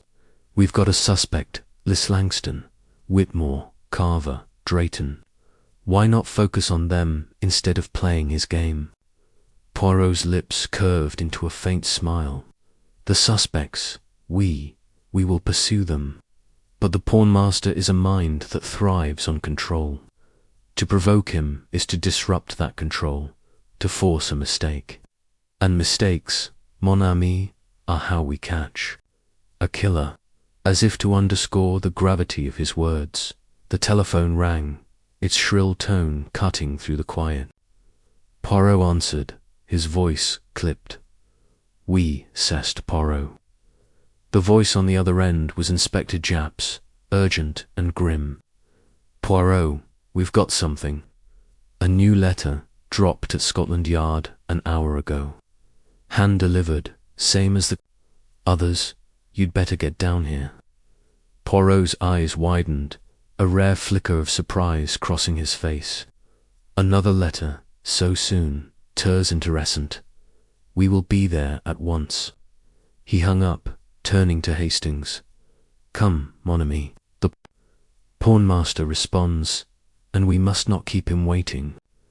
The journey to Scotland Yard was swift, the taxi weaving through the morning traffic of London's bustling streets. Poirot sat silent, his gloved hands folded over his cane, his mind already dissecting the implications of a new letter. Hastings, beside him, felt a knot in his stomach. Each letter had preceded a crime, and this one, arriving so soon after Poirot's challenge, felt like a direct retort. At Scotland Yard, the atmosphere was one of barely contained chaos. Constables hurried through the corridors, telephones rang incessantly, and reporters loitered outside, hoping for a scoop. Japp met them in his office, his desk buried under files and coffee cups. He held up a cream-colored envelope, identical to the others, sealed with a flourish of black ink. "Here it is," Japp said, his voice weary. "Delivered to the front desk by a boy who scarpered before we could question him. No fingerprints, as usual. You want to open it?" Poirot took the envelope, his fingers steady despite the weight of anticipation. He slit it open with a letter. Opener from Japp's desk, unfolding the single sheet within. The handwriting was the same precise, theatrical, and the chess pawn symbol glared from the bottom. Poirot read aloud, his voice measured but tinged with urgency. "My dear M. Poirot, you are bold, I grant you that. Your words at the press conference were a fine performance, but performances end, and the curtain falls. You think to challenge me, to claim the board. Foolish. The game is mine, and you are but a piece within it. Continue your hunt, and you will find yourself a target. The pawn advances, and the clock ticks.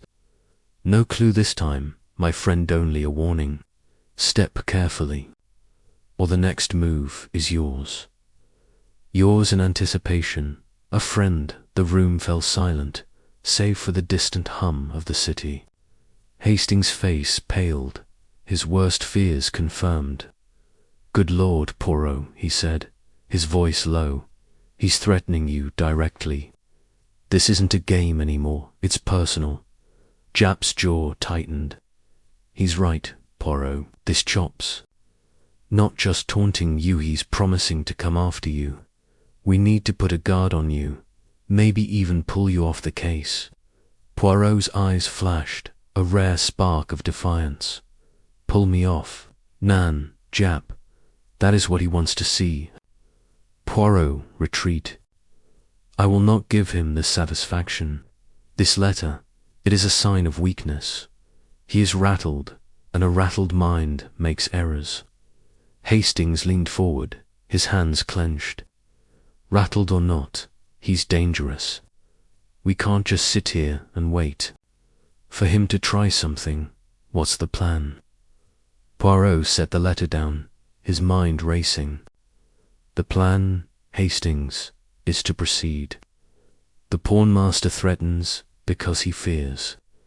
We will continue to pursue our suspects, to tighten the net, and we will be vigilant, but we will not cower.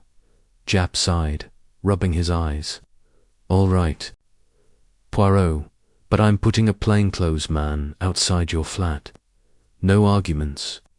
And you'd better give me something to work with on those suspects. Poirot nodded, his expression resolute. You will have it, mon ami. Let us begin. Back at the flat, Poirot and Hastings reviewed the suspect list with renewed focus. Victor Langston, the businessman with a grudge against Marwood. Mrs. Clara Whitmore, the widow with a motive tied to her brother's ruin. Julian Carver, the journalist whose articles were suspiciously detailed. And Lord Alistair Drayton, the aristocratic puzzle enthusiast. The new letter, with its direct threat, suggested the killer was close perhaps, someone they had already encountered. Langston, Poirot said, tapping the list. His temper is volatile, but this letter is too subtle for him. A man like Langston would bluster, not scheme. Hastings nodded. What about Whitmore? She's got the brains for the letters, and that chess background. Poirot's eyes narrowed. Possible, Hastings. Her motive is strong, but her alibis are solid. We must probe deeper. Perhaps her brother's case holds a clue. Carver was next. He's too eager, Hastings said. Always sniffing around. Writing those articles. Could he be flaunting his own crimes? Poirot's smile was faint. A journalist as the pawnmaster. It is audacious, but not impossible. His access to details is troubling. We must watch him closely.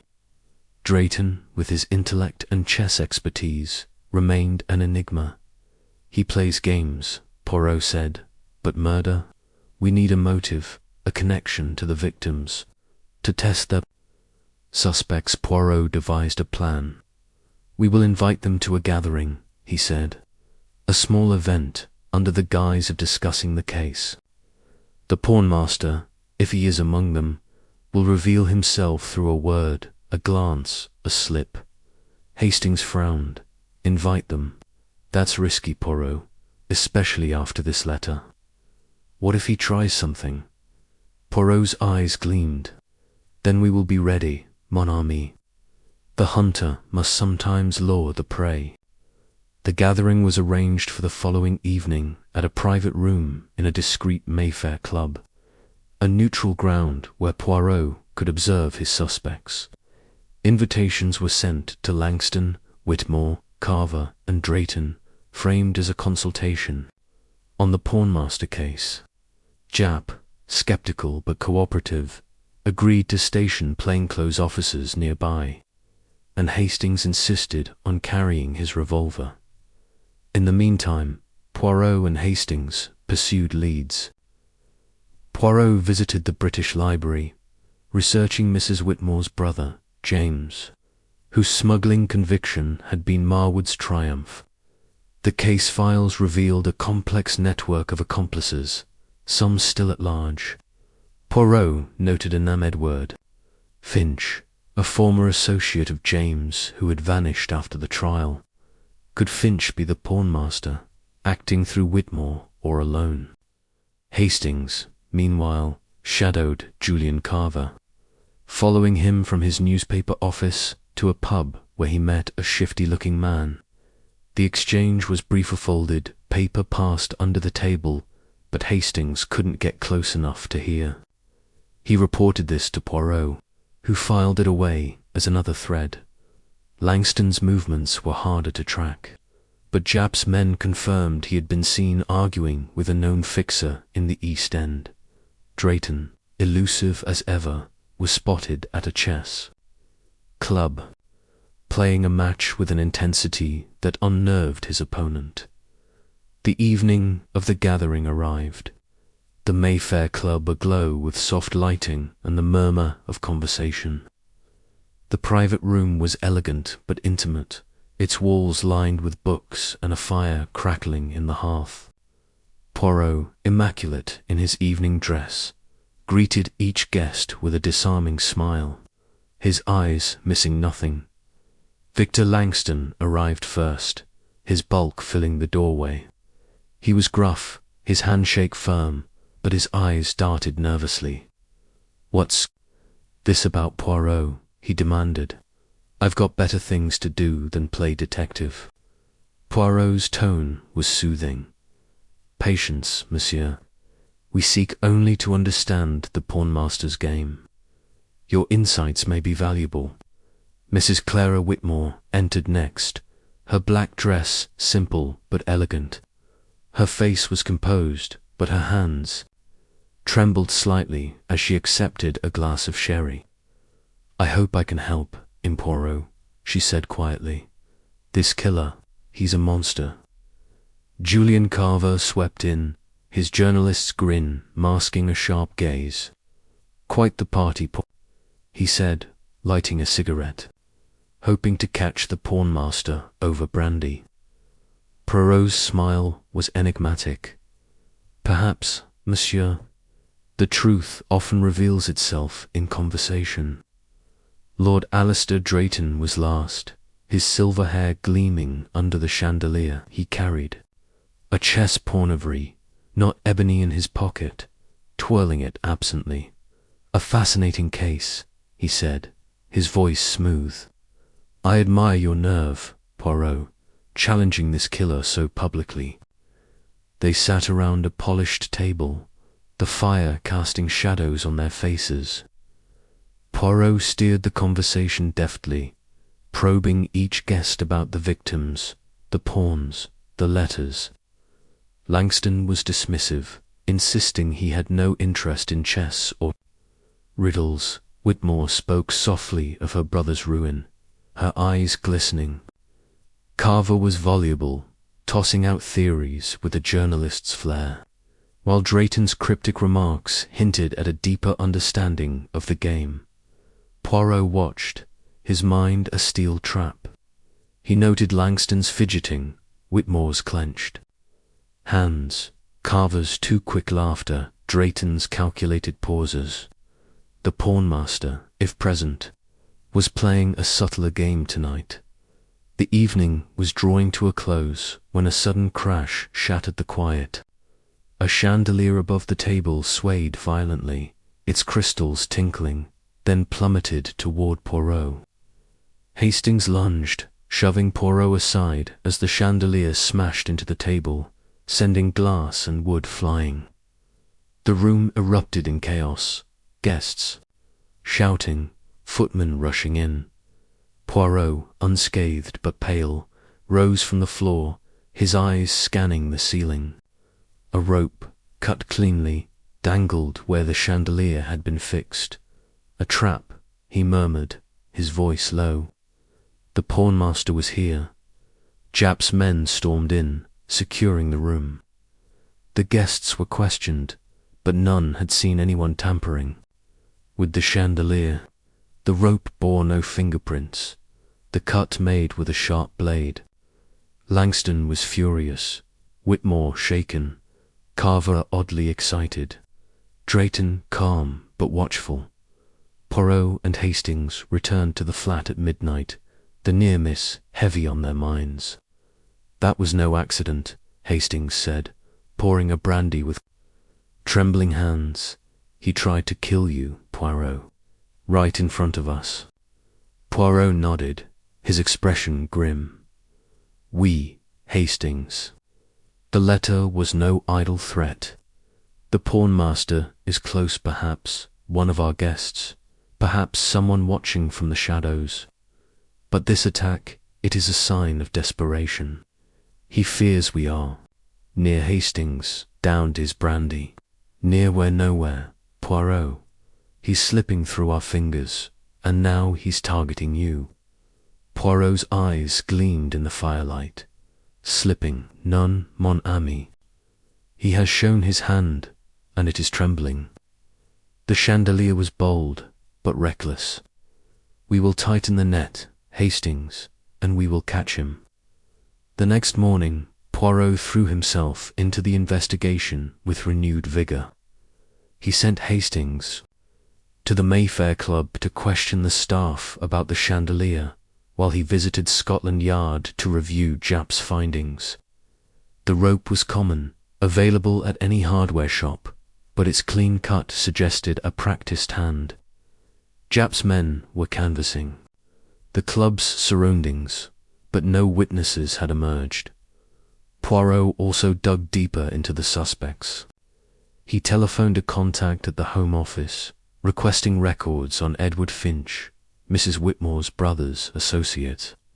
Finch, it turned out, had surfaced in London recently, linked to a string of petty crimes. Could he be the pawnmaster acting on Whitmore's behalf? Carver's meeting at the pub nagged at Poirot.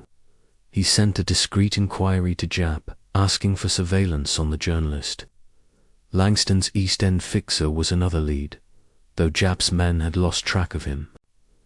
Drayton's chess club visits were harder to probe, but Poirot noted his opponent's name, retired colonel with ties to Grayson's Union. As evening fell, Poirot and Hastings sat in the flat, the suspect list updated but no clearer. The chandelier incident had shaken them, but Poirot's resolve was unshaken. The pawnmaster is close, he said, his voice low. He watches, he strikes, but every strike reveals more of his mind. We will find him, Hastings, before the next pawn falls. Hastings nodded, though his heart was heavy. 2 days left, Poirot, if he sticks to his pattern. Another move's coming, and we're still in the dark. Poirot's smile was fierce.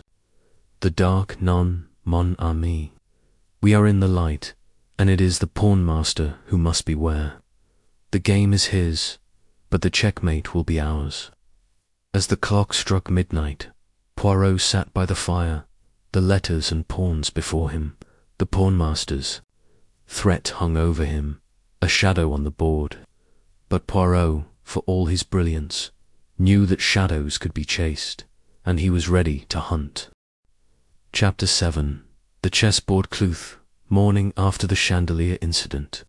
Hercule Poirot's London flat was a bastion of quiet resolve.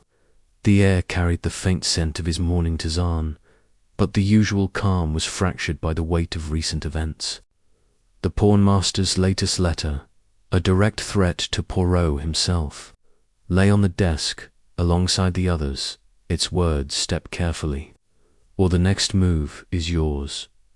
A chilling reminder of the killer's audacity. The near-fatal trap at the Mayfair Club had left no doubt. The pawnmaster was not only watching, but striking closer with each move. Sir Henry Marwood, Lady Eleanor Ashby, Thomas Grayson, and now an attempt on Poirot's life. The game was escalating, and the board was bloodier than ever. Poirot stood by the corkboard, his small, immaculate figure framed by the morning light filtering through the curtains of Berkeley Square. His hands were clasped behind his back, his moustache perfectly waxed, but his dark eyes burned with a fierce determination. The map of London, pinned to the board, bore red markers for Lincoln's Inn Fields, the Grosvenor House Hotel, and Margaret's Church, each a stage for the pawnmaster's crimes. The suspect, List Victor Langston, Mrs. Clara Whitmore, Julian Carver. Lord Alistair Drayton loomed large in Poirot's mind. But the killer's identity remained a shadow, elusive yet tantalizingly close. Captain Hastings sat at the table, his face etched with exhaustion and worry.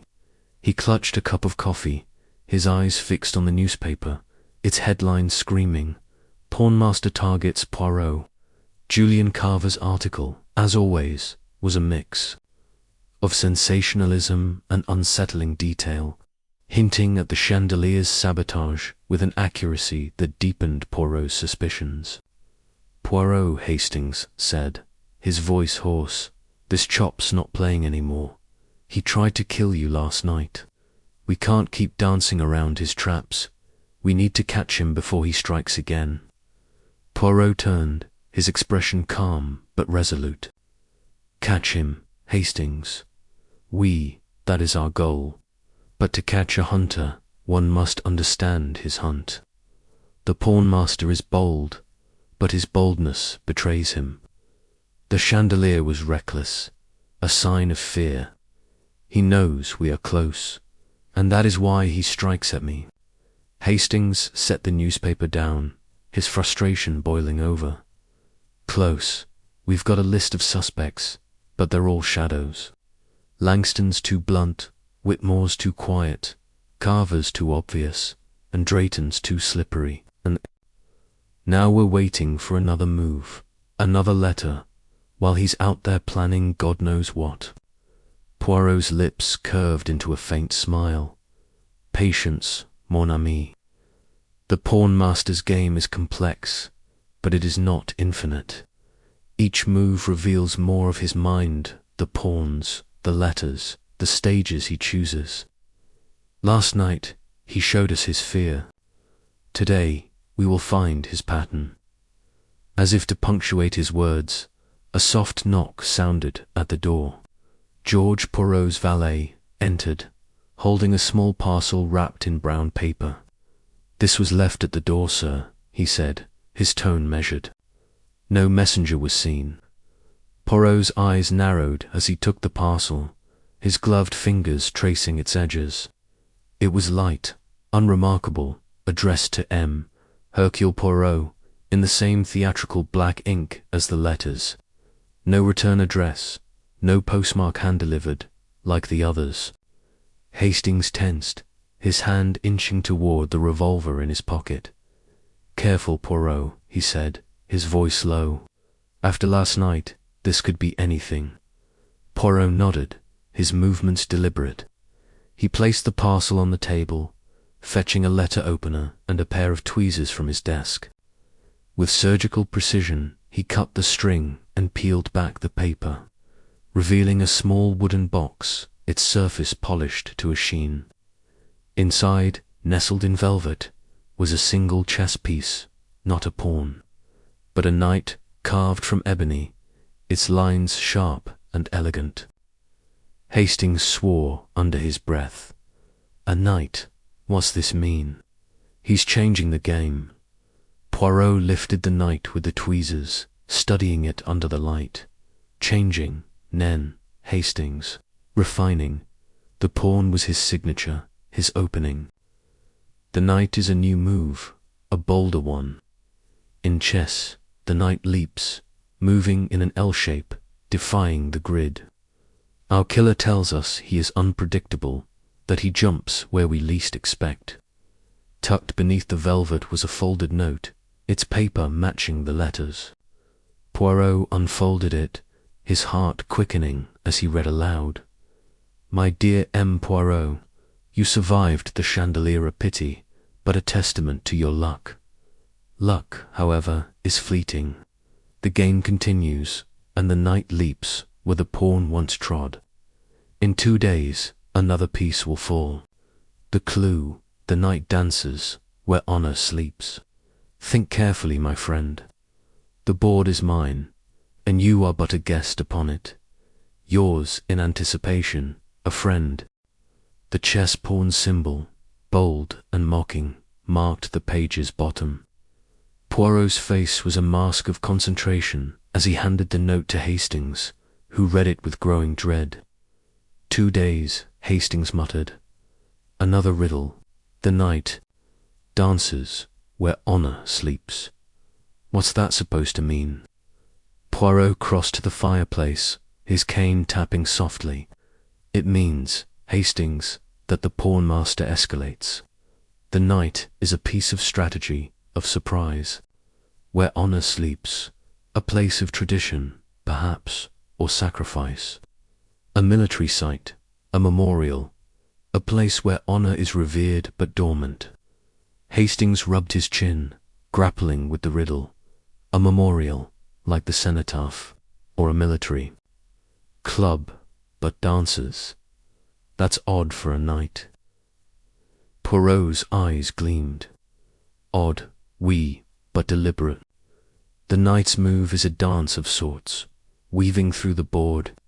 The killer plays with us, Hastings, but his clues are not random. They point to his stage. The morning was spent dissecting the new clue. Poirot pinned the note beside the others, adding the night to the collection of pawns on his desk. The map of London, now crowded with red pins, gained a tentative circle around Whitehall, home to the cenotaph and several military institutions. Poirot traced the circle, his mind racing. Honor sleeps, he murmured. A place of reverence, of memory. The cenotaph is public, exposed a fitting stage for the pawnmaster's spectacle. But we must consider other possibilities. Regimental hall, a retired officer's home. Hastings, pacing, suggested, what about a military funeral? That's where honor's remembered, isn't it? And it'd be a bold move, striking at a ceremony. Poirot nodded slowly. A possibility, Hastings. We must check the schedules, funerals, memorials, public events. The killer's stage will be grand, designed to shock.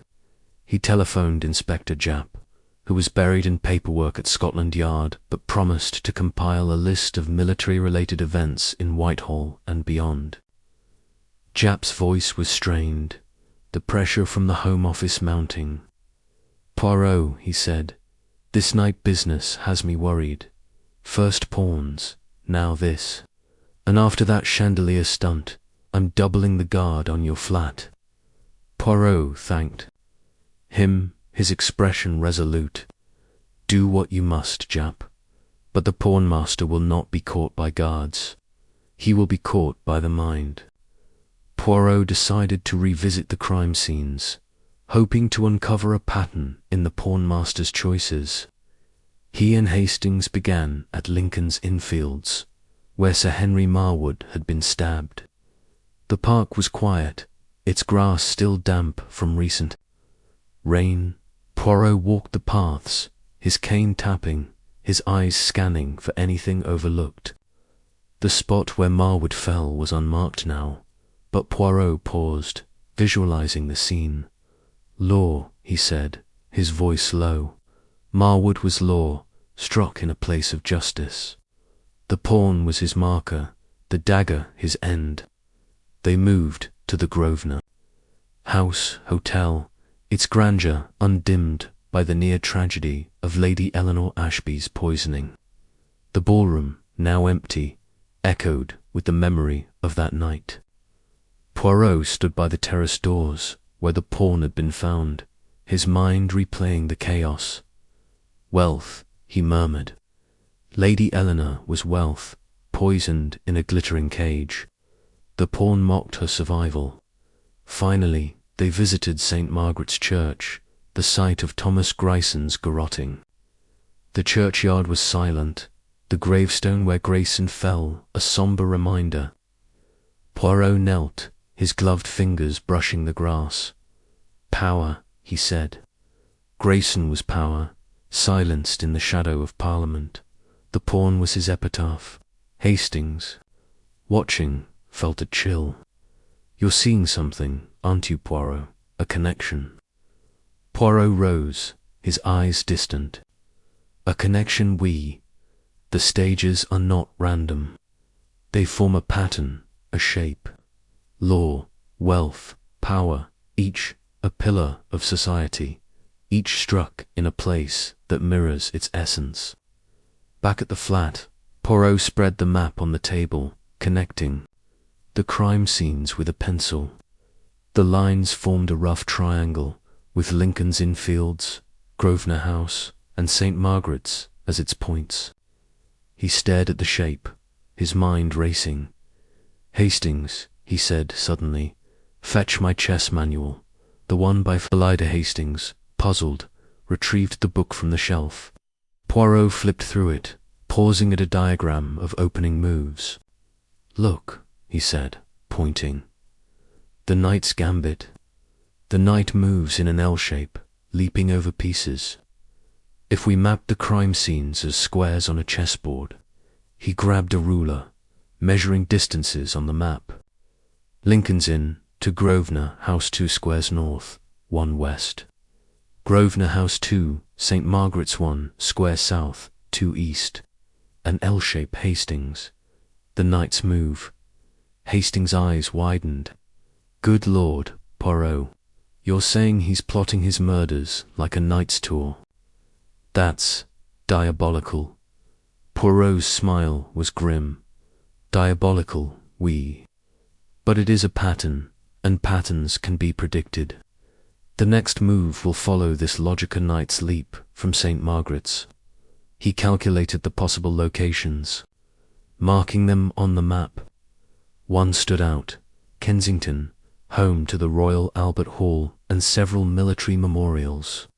"Kensington," Poirot said, circling it. "Where honor sleeps, a memorial, a ceremony. The pawnmaster's stage." The afternoon was spent planning a sting operation.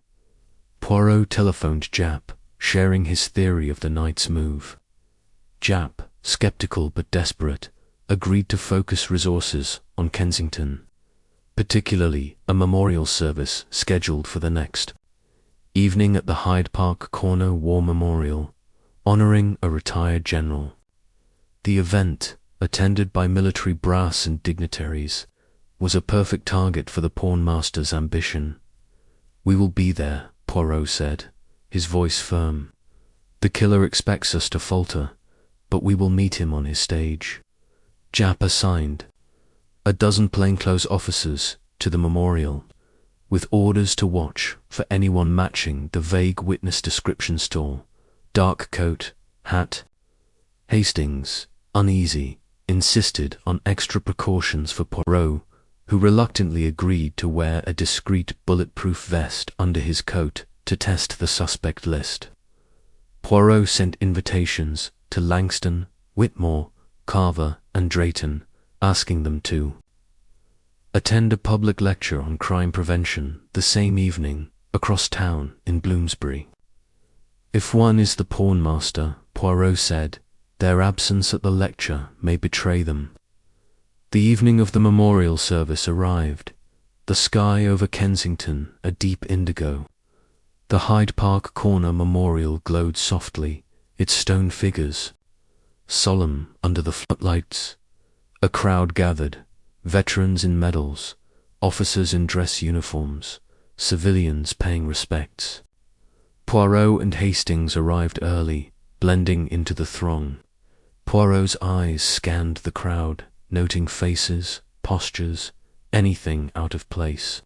Hastings, his hand on his revolver, felt the tension like a coiled spring.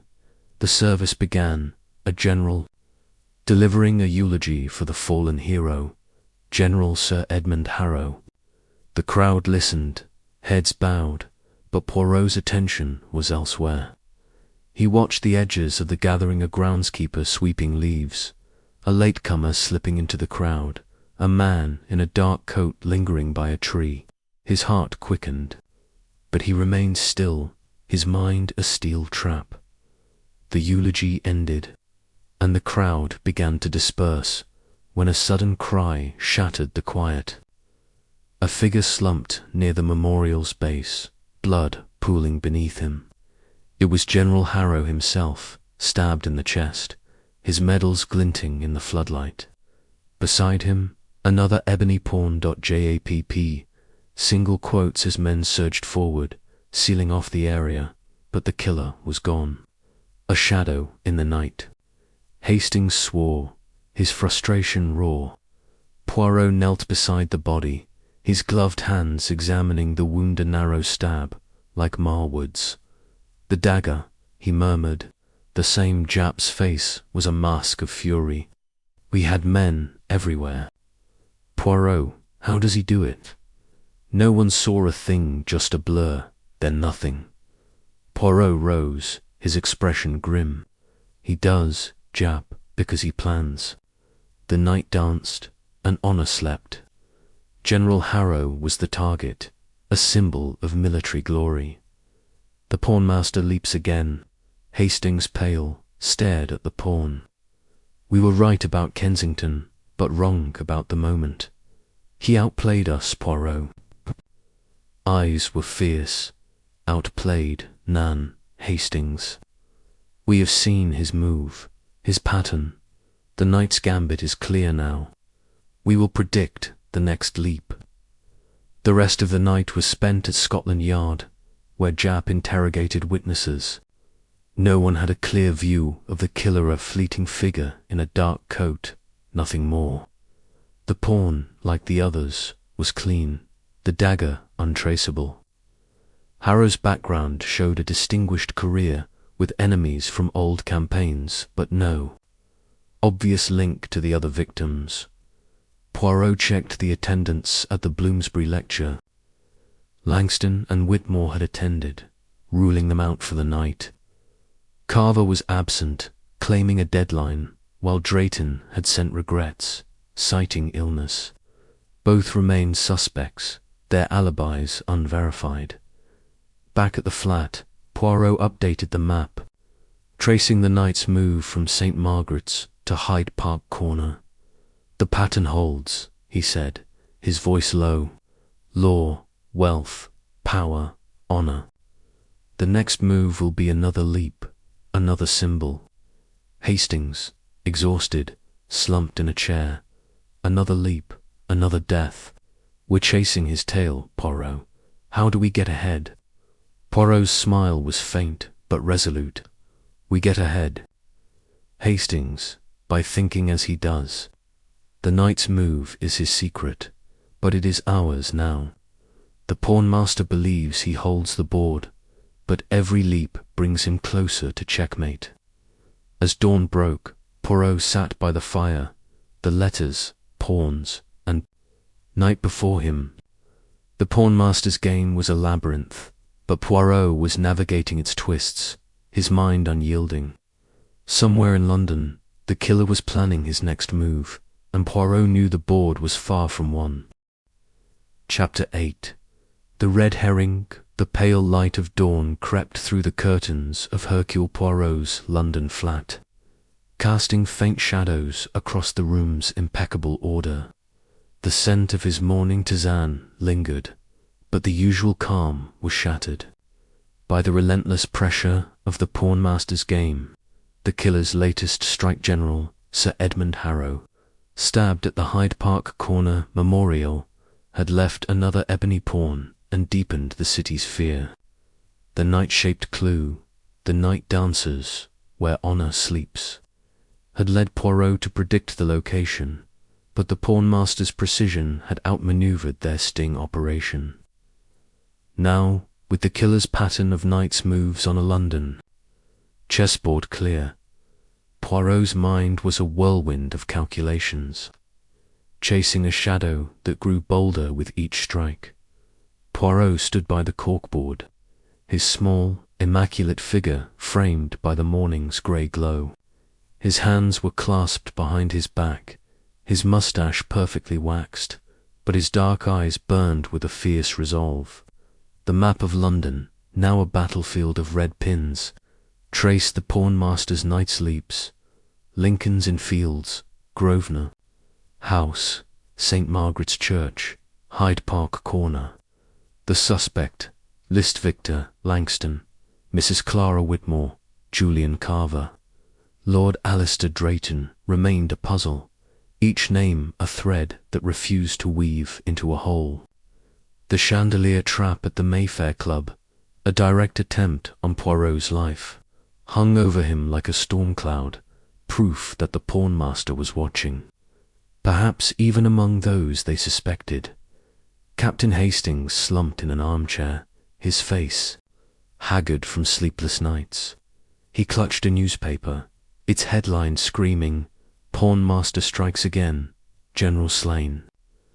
Julian Carver's article, as always, was unnervingly detailed, describing the pawn's placement and the memorial's solemnity with a journalist's flair that bordered on gloating. "Poirot," Hastings said, his voice raw, "we were right about Kensington, but he slipped through our fingers again. This chop's laughing at us, and now Carver's practically writing his biography. What's next?" Poirot turned, his expression calm but unyielding. "Next, Hastings, is another move. The pawnmaster thrives on our pursuit, but his need to perform betrays him. The knight's pattern is ours now, and with each strike he reveals more of his mind. We are not defeated, mon ami, we are learning." Hastings tossed the newspaper aside, his frustration boiling over. "Learning? We've got 4 death sore, near enough, and a trap that almost killed you. Carver's articles know too much. Poirot, he's either got a source in Scotland Yard or Horrocks, the pawnmaster himself." Poirot's lips curved into a faint smile. "Carver, is a problem. His knowledge is suspicious, his ambition palpable, but a red herring, perhaps. The pawnmaster is cunning, and a clever killer might use a journalist to distract us.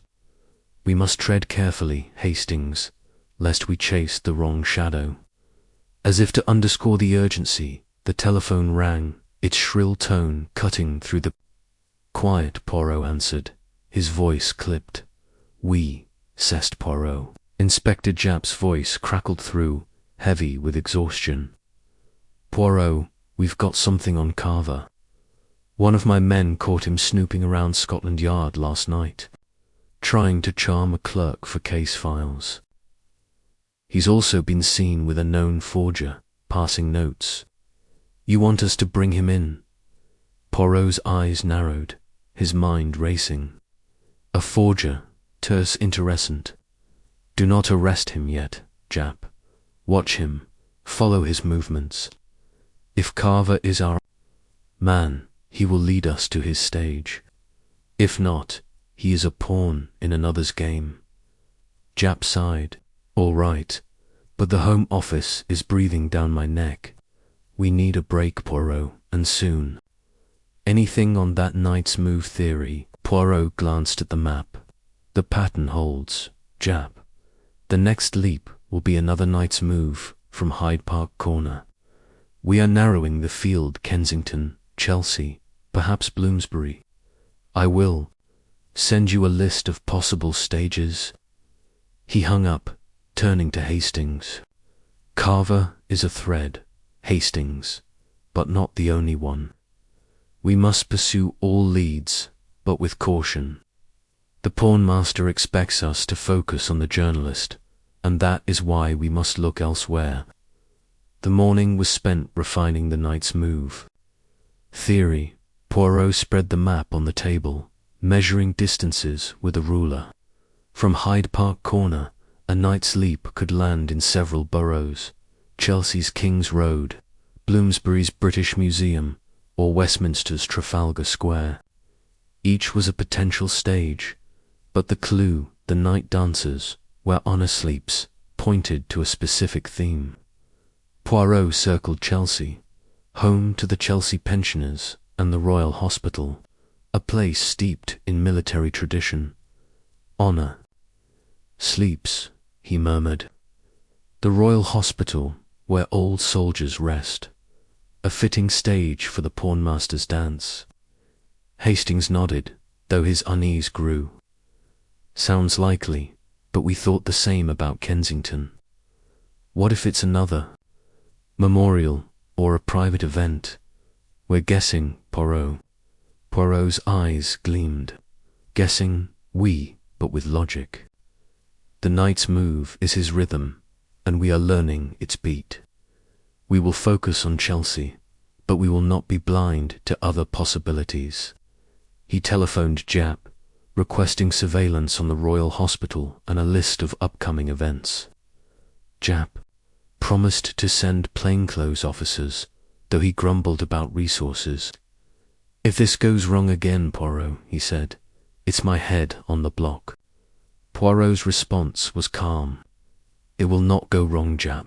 We are closing the net. To test the suspect list, Poirot decided to probe Julian Carver directly. He arranged a meeting at a small cafe in Fleet Street, a hub of journalistic gossip. Carver arrived, his lean frame slouched in a chair, a cigarette dangling from his lips. His eyes, sharp and restless, met Poirot's with a mix of curiosity and defiance. Poirot, Carver said, exhaling smoke, to what do I owe the pleasure? Hoping I'll crack the pawnmaster case for you. Poirot's smile was disarming. Monsieur Carver, your articles are illuminating. The details, the pawn's placement, the victim's wounds, how do you know so much? Carver grinned, unperturbed. Sources, Poirot. A good journalist never sleeps. I've got eyes and ears everywhere, Scotland Yard, the morgue, even the victim's circles. Poirot leaned forward, his voice soft but probing. And these sources, they tell you of pawns and knights, of letters not yet public, Carver's? Grin faltered, but he recovered quickly. You're fishing, Poirot.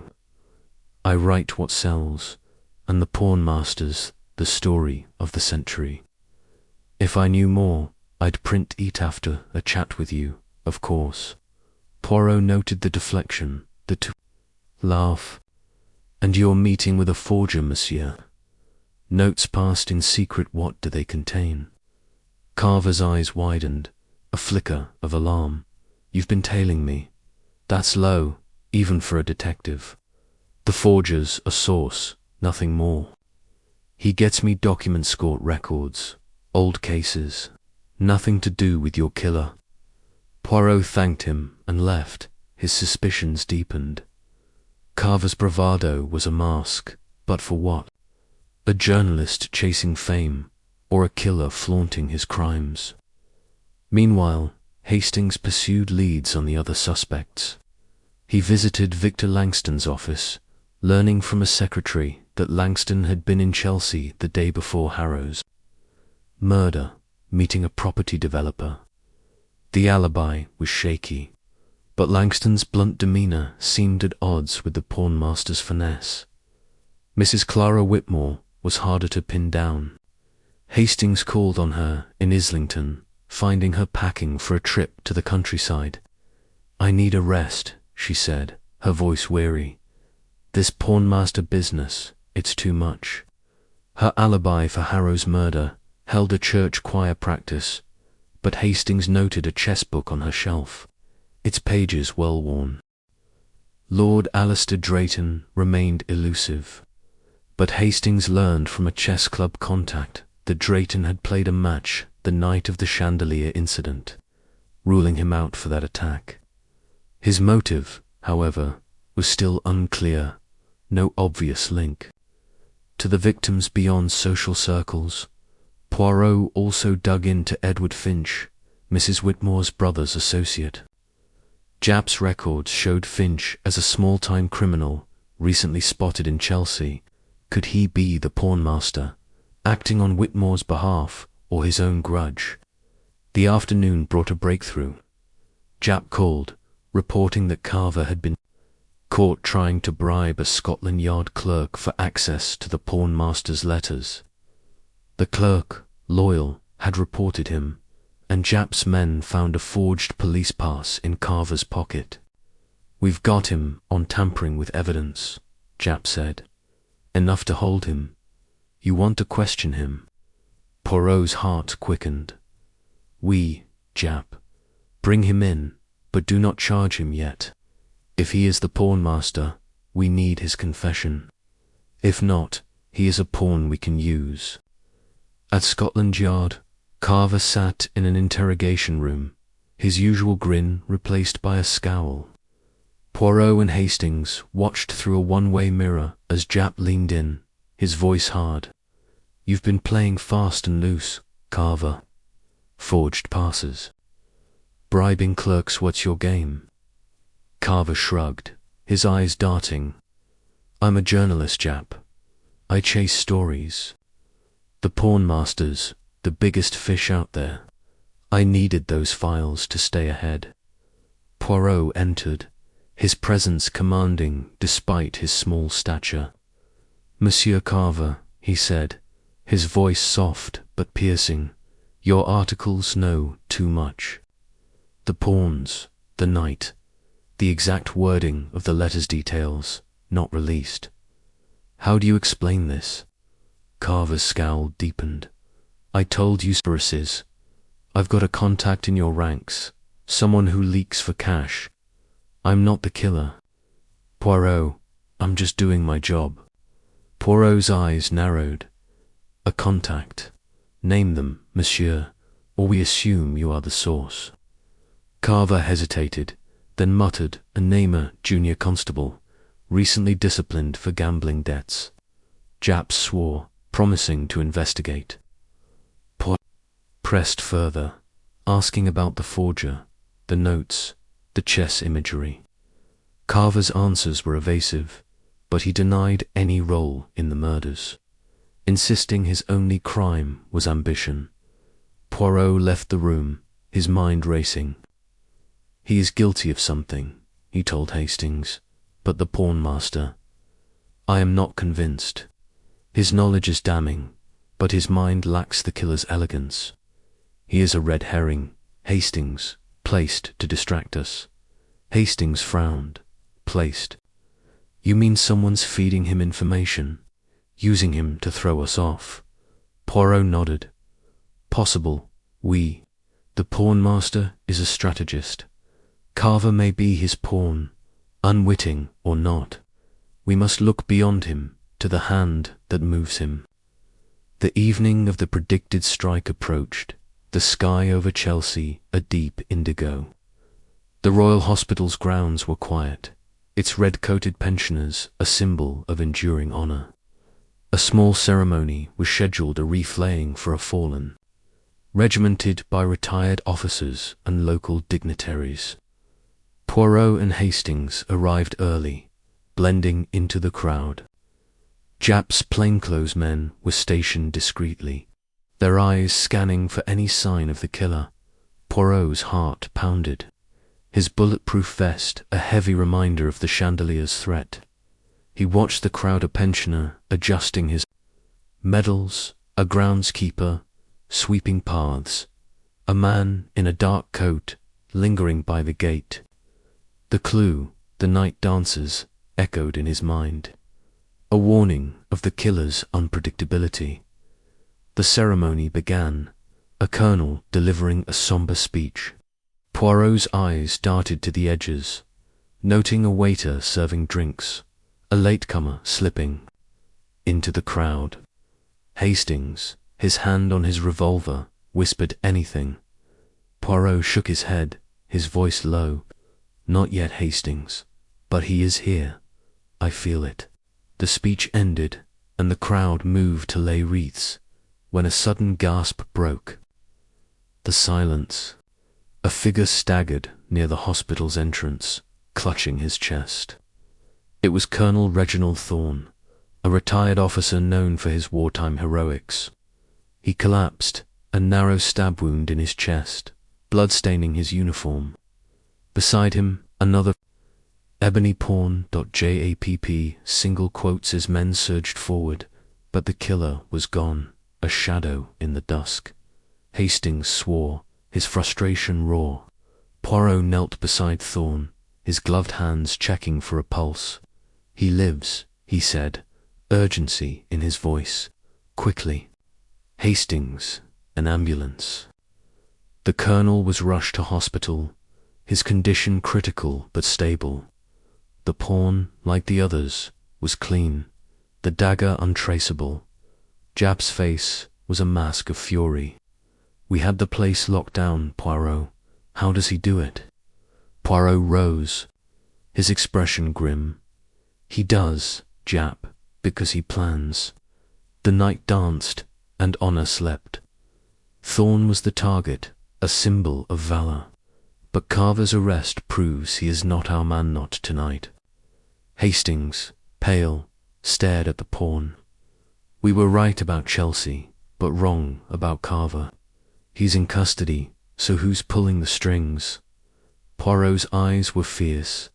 "The pawnmaster, Hastings. He used Carver to distract us, too muddy. The board, but the night's move is ours now. We will predict the next leap." Back at the flat, Poirot updated the map, tracing the night's move from Hyde Park Corner to the Royal Hospital. "The pattern holds," he said, his voice low. "Law, wealth, power, honor, valor. The next move will be another leap, another." Symbol, Hastings, exhausted, slumped in a chair. "Another leap, another near death. We're chasing his tail, Poirot. How do we get ahead?" Poirot's smile was faint but resolute. "We get ahead, Hastings, by seeing the board as he does. Carver was a red herring, but the pawnmaster's hand is clearer now. We will tighten the net, and we will catch him." As midnight told, Poirot sat by the fire, the letters, pawns, and night before him. The pawnmaster's game was a labyrinth, but Poirot was navigating its twists, his mind unyielding. Somewhere in London, the killer was planning his next move, and Poirot knew the board was far from won. Chapter 9. A glimpse of motive. The morning light filtered through the heavy drapes of Hercule Poirot's London flat, casting a soft glow over the room's meticulous order. The scent of his morning tisane hung in the air, but the usual tranquillity was fractured by the relentless pressure of the pawnmaster's deadly game. The killer's latest strike, Colonel Reginald Thorn, stabbed at the Royal Hospital in Chelsea, had left another ebony pawn and a city teetering on the edge of panic. The night's clue, the night dancers, where honor sleeps, had guided Poirot to the location, but the pawnmaster's cunning had once again outmaneuvered their efforts. The arrest of Julian Carver, the journalist who suspiciously detailed articles had made him a prime suspect, had proven a red herring, as the murder occurred while he was in custody. Now, with the night's move pattern clear on London's chessboard, Poirot's mind was a tempest of deduction, chasing a killer who seemed to anticipate their every step. Poirot stood by the corkboard, his small, immaculate figure framed by the grey light of Berkeley Square. His hands were clasped behind his back, his moustache perfectly waxed, but his dark eyes burned with an unyielding resolve. The map of London, now a battlefield of red pins, traced the pawnmaster's knights. Leaps, Lincoln's Inn Fields, Grosvenor House, St. Margaret's Church, Hyde Park Corner, and the Royal Hospital. The suspect, List Victor Langston, Mrs. Clara Whitmore, Lord Alistair Drayton, and the now discredited Carver remained a puzzle, each name a thread that refused to fully connect. The chandelier trap at the Mayfair Club, a direct attempt on Poirot's life, lingered as a stark reminder that the killer was not only watching but striking ever closer. Captain Hastings sat at the table, his face etched with exhaustion and frustration. He clutched a newspaper, its headline blaring, "Pawnmaster strikes again. Colonel attacked." The article, penned by one of Carver's rivals, lacked the journalist's usual precision but fueled the city's fear with lurid speculation. "Poirot," Hastings said, his voice raw, We were right about Chelsea, but wrong about Carver. He's locked up, so who's behind this? We're running out of suspects, and this chop's still one step ahead. Poirot turned, his expression calm but resolute. One step ahead, Hastings. Nan, he is not so far. The pawnmaster is bold, but his boldness reveals his hand. Carver was a distraction, a pawn moved to obscure the true player. Each strike, each clue, brings us closer to his motive, his purpose. Hastings set the newspaper down, his frustration spilling over. Motive, we've got law, wealth, power, honor, valor, fine, a pattern, but why? What's driving him? Revenge, madness, and how's he always slipping through our fingers? Poirot's lips curved into a faint smile. Why, Hastings is the heart of the game. The pawnmaster's targets are not random, they are symbols, pillars of society he seeks to topple. His motive is personal, rooted in a wound we have yet to uncover. As for slipping through, he does not slip. He plans, he watches, he leaps like the night. But we have his rhythm now, and we will use it. The telephone rang, its shrill tone cutting through the quiet. Poirot answered, his voice clipped. "Oui," said Poirot. Inspector Japp's voice crackled through, heavy with urgency. "Poirot, we've got something. A lead on one of your suspects, Mrs. Whitmore. Her brother's old associate, Edward Finch, was spotted near the Royal Hospital the night of Thorne's attack. We're pulling him in for questioning. Want to sit in?" Poirot's eyes widened, a spark of anticipation crossing his face. "Finch, très intéressant. Oui, Japp, we will be there. And Carver, any progress?" Japp grunted. "He's sticking to his story sources, ambition, no murders. His contact, that constable, admitted to leaking details for cash. Carver's guilty of tampering, but not killing. We're cutting him loose unless you've got more." Poirot nodded, his mind racing. "Release him, Japp, but watch him. He may still be a pawn in the game. We will see you soon." He hung up, turning to Hastings. "Finch, Hastings. A new thread tied to Mrs. Whitmore. The pawnmaster's web is complex, but we are unraveling it." The journey to Scotland Yard was swift, the taxi weaving through London's morning traffic. Poirot sat silent, his gloved hands folded over his. Kane, his mind dissecting the implications of Finch's sighting. Hastings, beside him, felt a flicker of hope. "If Finch is our man," he said, "it could tie back to Whitmore. Her brother's ruin Marwood's prosecution. Maybe they're in it together." Poirot's eyes were distant.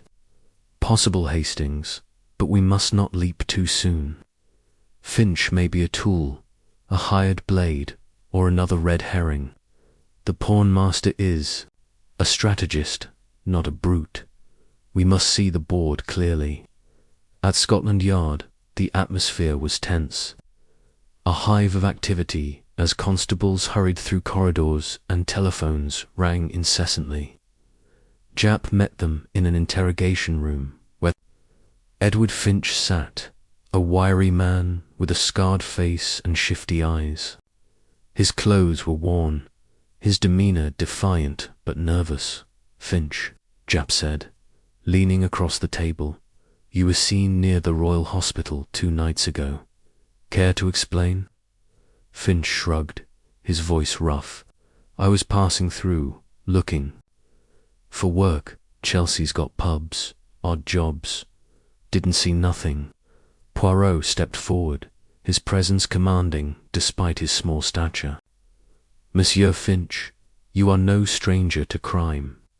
You worked with James Whitmore, convicted by Sir Henry Marwood.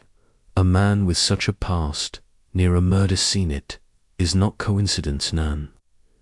Finch's eyes darted, but he held firm. Whitmore. Old history. I've been clean since. Don't know no Marwood, or that colonel. You're barking up the wrong tree, mate.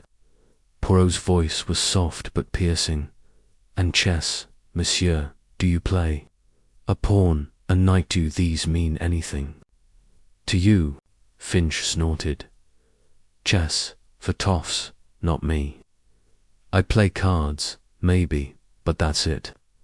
Poirot noted the man's unease, his quick denials. Japp pressed further, but Finch's story held no evidence tied him directly to the murder, only proximity. After an hour, Japp sent him to a holding cell, pending further checks. He's slippery, Japp said, rubbing his eyes. But we've got nothing solid. What's your take, Poirot? Poirot's expression was thoughtful. Finch is a piece. Japp, but not the player. His presence near the Royal Hospital is no accident, but the pawnmaster's mind is subtler. We must look to his connections, Whitmore, perhaps, or another. Back at the flat, Poirot and Hastings reviewed the case with renewed focus. The night's move pattern was their strongest lead, but the motive remained elusive. Poirot spread the victims' profiles on the table. Marwood law, Ashby, wealth, Grayson, power, Harrow, honor, Tournay, Balor. Symbols, he said, tapping the papers. Each a pillar of society, struck to shake its foundations. But why? A personal grudge, a betrayal, a secret they shared. Hastings frowned, leafing through Marwood's case files. What if they're connected? Marwood prosecuted criminals, Ashby funded charities, Grayson clashed with unions, Harrow and Thorne were military men. Could they have crossed paths in something shady? Poirot's eyes gleamed. Precisement, Hastings. A connection, hidden but real. We must dig deeper into their pasts, their secrets. He telephoned a contact at the Home Office, requesting access to classified records on the victims. The contact, a discreet civil servant named Mr. Hargreaves, promised to deliver what he could, but warned that some files were restricted. And Harrow, in particular, Hargreaves said, they were involved in sensitive matters, legal, military. I'll need clearance. Poirot thanked him, his mind buzzing. Sensitive matters, he murmured to Hastings. A clue, perhaps, to the pawnmaster's motive. To pursue the Whitmore lead, Poirot arranged to visit her again, this time with Japp. They arrived at her Islington home, finding her in the garden, pruning roses. Her face was composed, but her eyes held a flicker of unease as she greeted them. Poirot, Inspector, she said, setting down her shears. To what do I owe this visit? Poirot's tone was gentle but probing. Madame Whitmore, we have spoken of your brother, James, and his ruin at Sir Henry Marwood's hands. We have also found Edward Finch, his old associate, near a recent crime scene. Can you tell us more of Finch or others who shared your brother's fate? Mrs. Whitmore's hands trembled, but she steadied them. Finch, I haven't seen him in years. He was James's friend, not mine. As for others, James's case destroyed many lives. Smugglers, yes, but some were innocent, caught in Marwood's net. I've tried to move on, Poirot. Japp leaned in, his voice firm.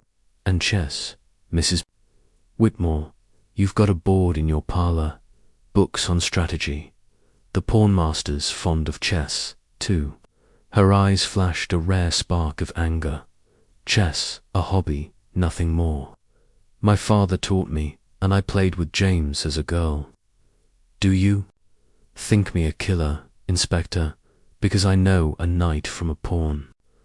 Poirot noted her defensiveness, her quick recovery. "Nan, madame, we seek only truth. If you know of anyone, Finch, another who might seek revenge, it would aid us." Mrs. Whitmore shook her head, her voice softening. "I know no one, M. Poirot, I wish I could help." They left. Poirot's suspicions deepened, but unproven. "She hides something," he told Jap. "Not guilt, perhaps, but knowledge. We must watch her." The afternoon brought a breakthrough. Hargreaves delivered a dossier, partially redacted but revealing. Marwood, Ashby, Grayson, Harrow, and Thorne had all been linked to a secret society known as the Order of the Saffron. Vale, a clandestine group of influential figures who manipulated legal, financial, and political outcomes. The Order, active a decade ago, had disbanded after a scandal, but its members had faced no public reckoning. James Whitmore's smuggling case, it seemed, had been a cover to protect the Order's interests, with Marwood ensuring convictions. To silence whistleblowers. Poirot's heart raced as he read. "The motive, Hastings," he said, spreading the dossier. "The pawnmaster seeks revenge on the Order Marwood prosecuted. Ashby funded, Grayson influenced, Harrow and Thorne protected it, played a role in its schemes. The killer is one wronged by their actions, perhaps a victim like James Whitmore." Hastings' eyes widened. "Good Lord, Poirot. A secret society, that's incredible. So Whitmore's brother could be the key." Poirot nodded. "Or someone tied to him, Finch. Another associate, even Mrs. Whitmore herself. The Order's betrayal is the wound that drives the pawnmaster." To confirm the lead, Poirot arranged to meet Lord Alistair Drayton, whose name appeared peripherally in the dossier as a former Order member. They visited his Mayfair mansion, its halls filled with antiques and chess sets.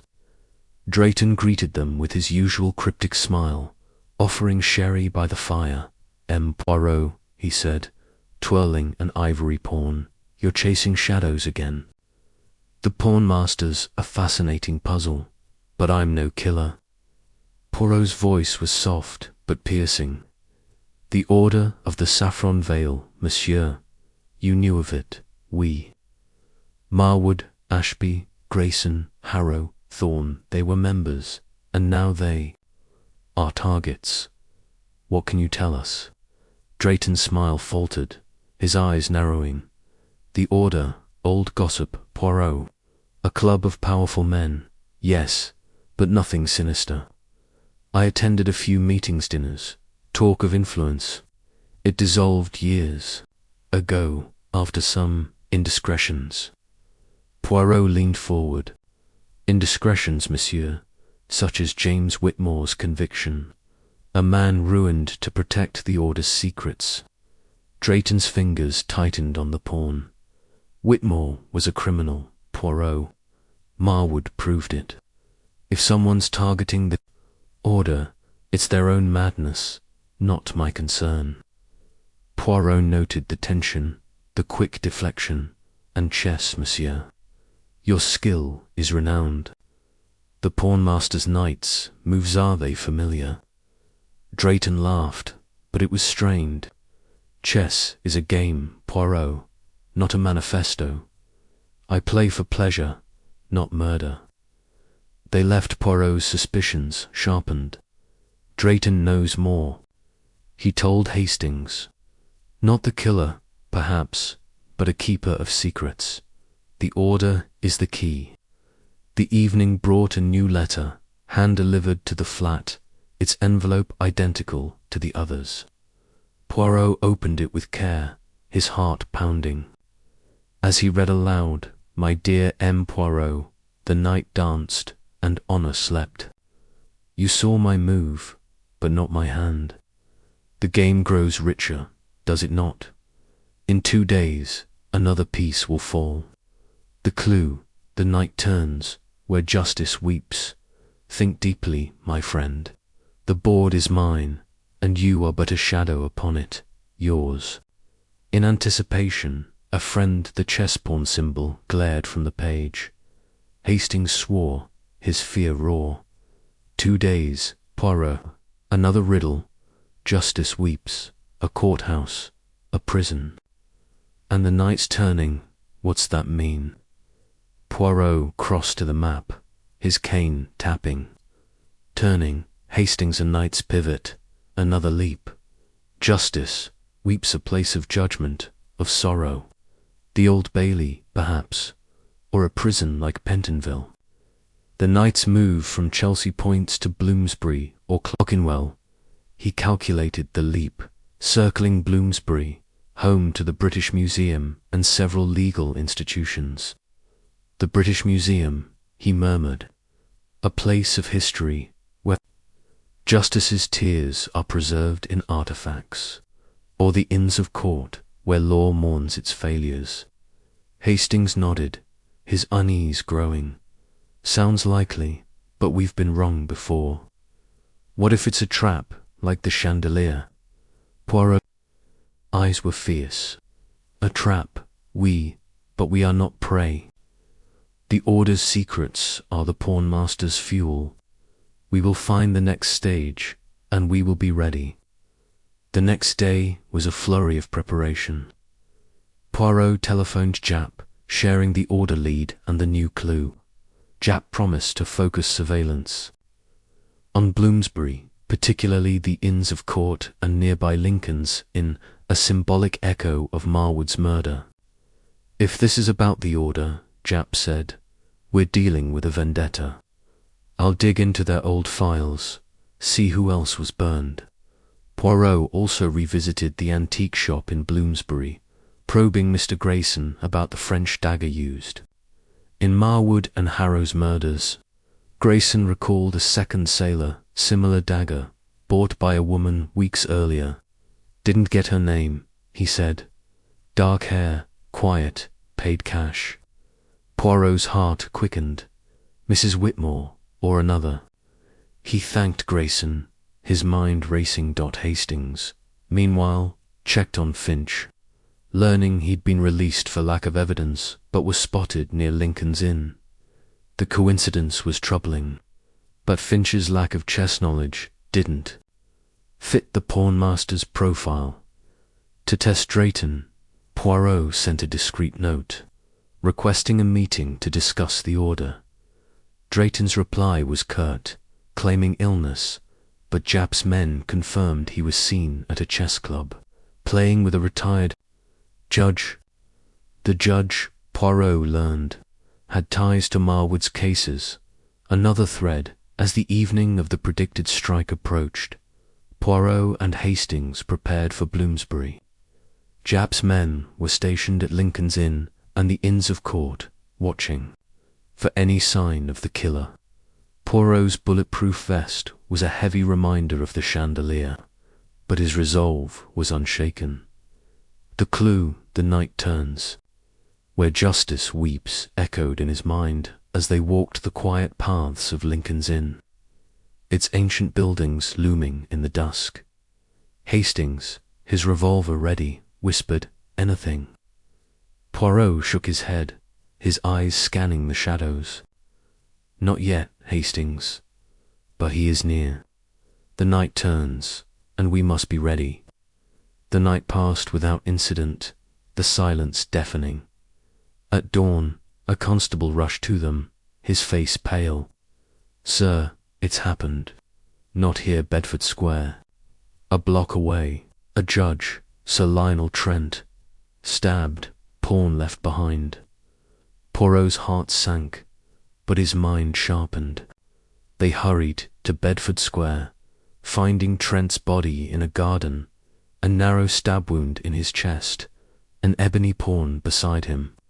Japp was there, his face a mask of fury. We were so close, Poirot. How does he do it? Poirot knelt, his gloved hands examining the wound. The dagger, again. Justice weeps. Trent was a judge, a symbol of law's sorrow. The knight turned, leaping past our trap. Hastings, pale, stared at the pawn. We were wrong again, Poirot. Bloomsbury, yes, but not Lincoln's Inn. He's playing us. Poirot's eyes were fierce. Playing we, but not winning. The Order's secrets drive him, and now we know his wound. We will predict the next leap, Hastings, and we will end this game. Back at the flat, Poirot updated the map, tracing the knight's move from Chelsea to Bedford Square. The pattern holds, he said, his voice low. Law, wealth, power, honor, valor, justice. The next move will be another leap, another symbol of the Order's betrayal.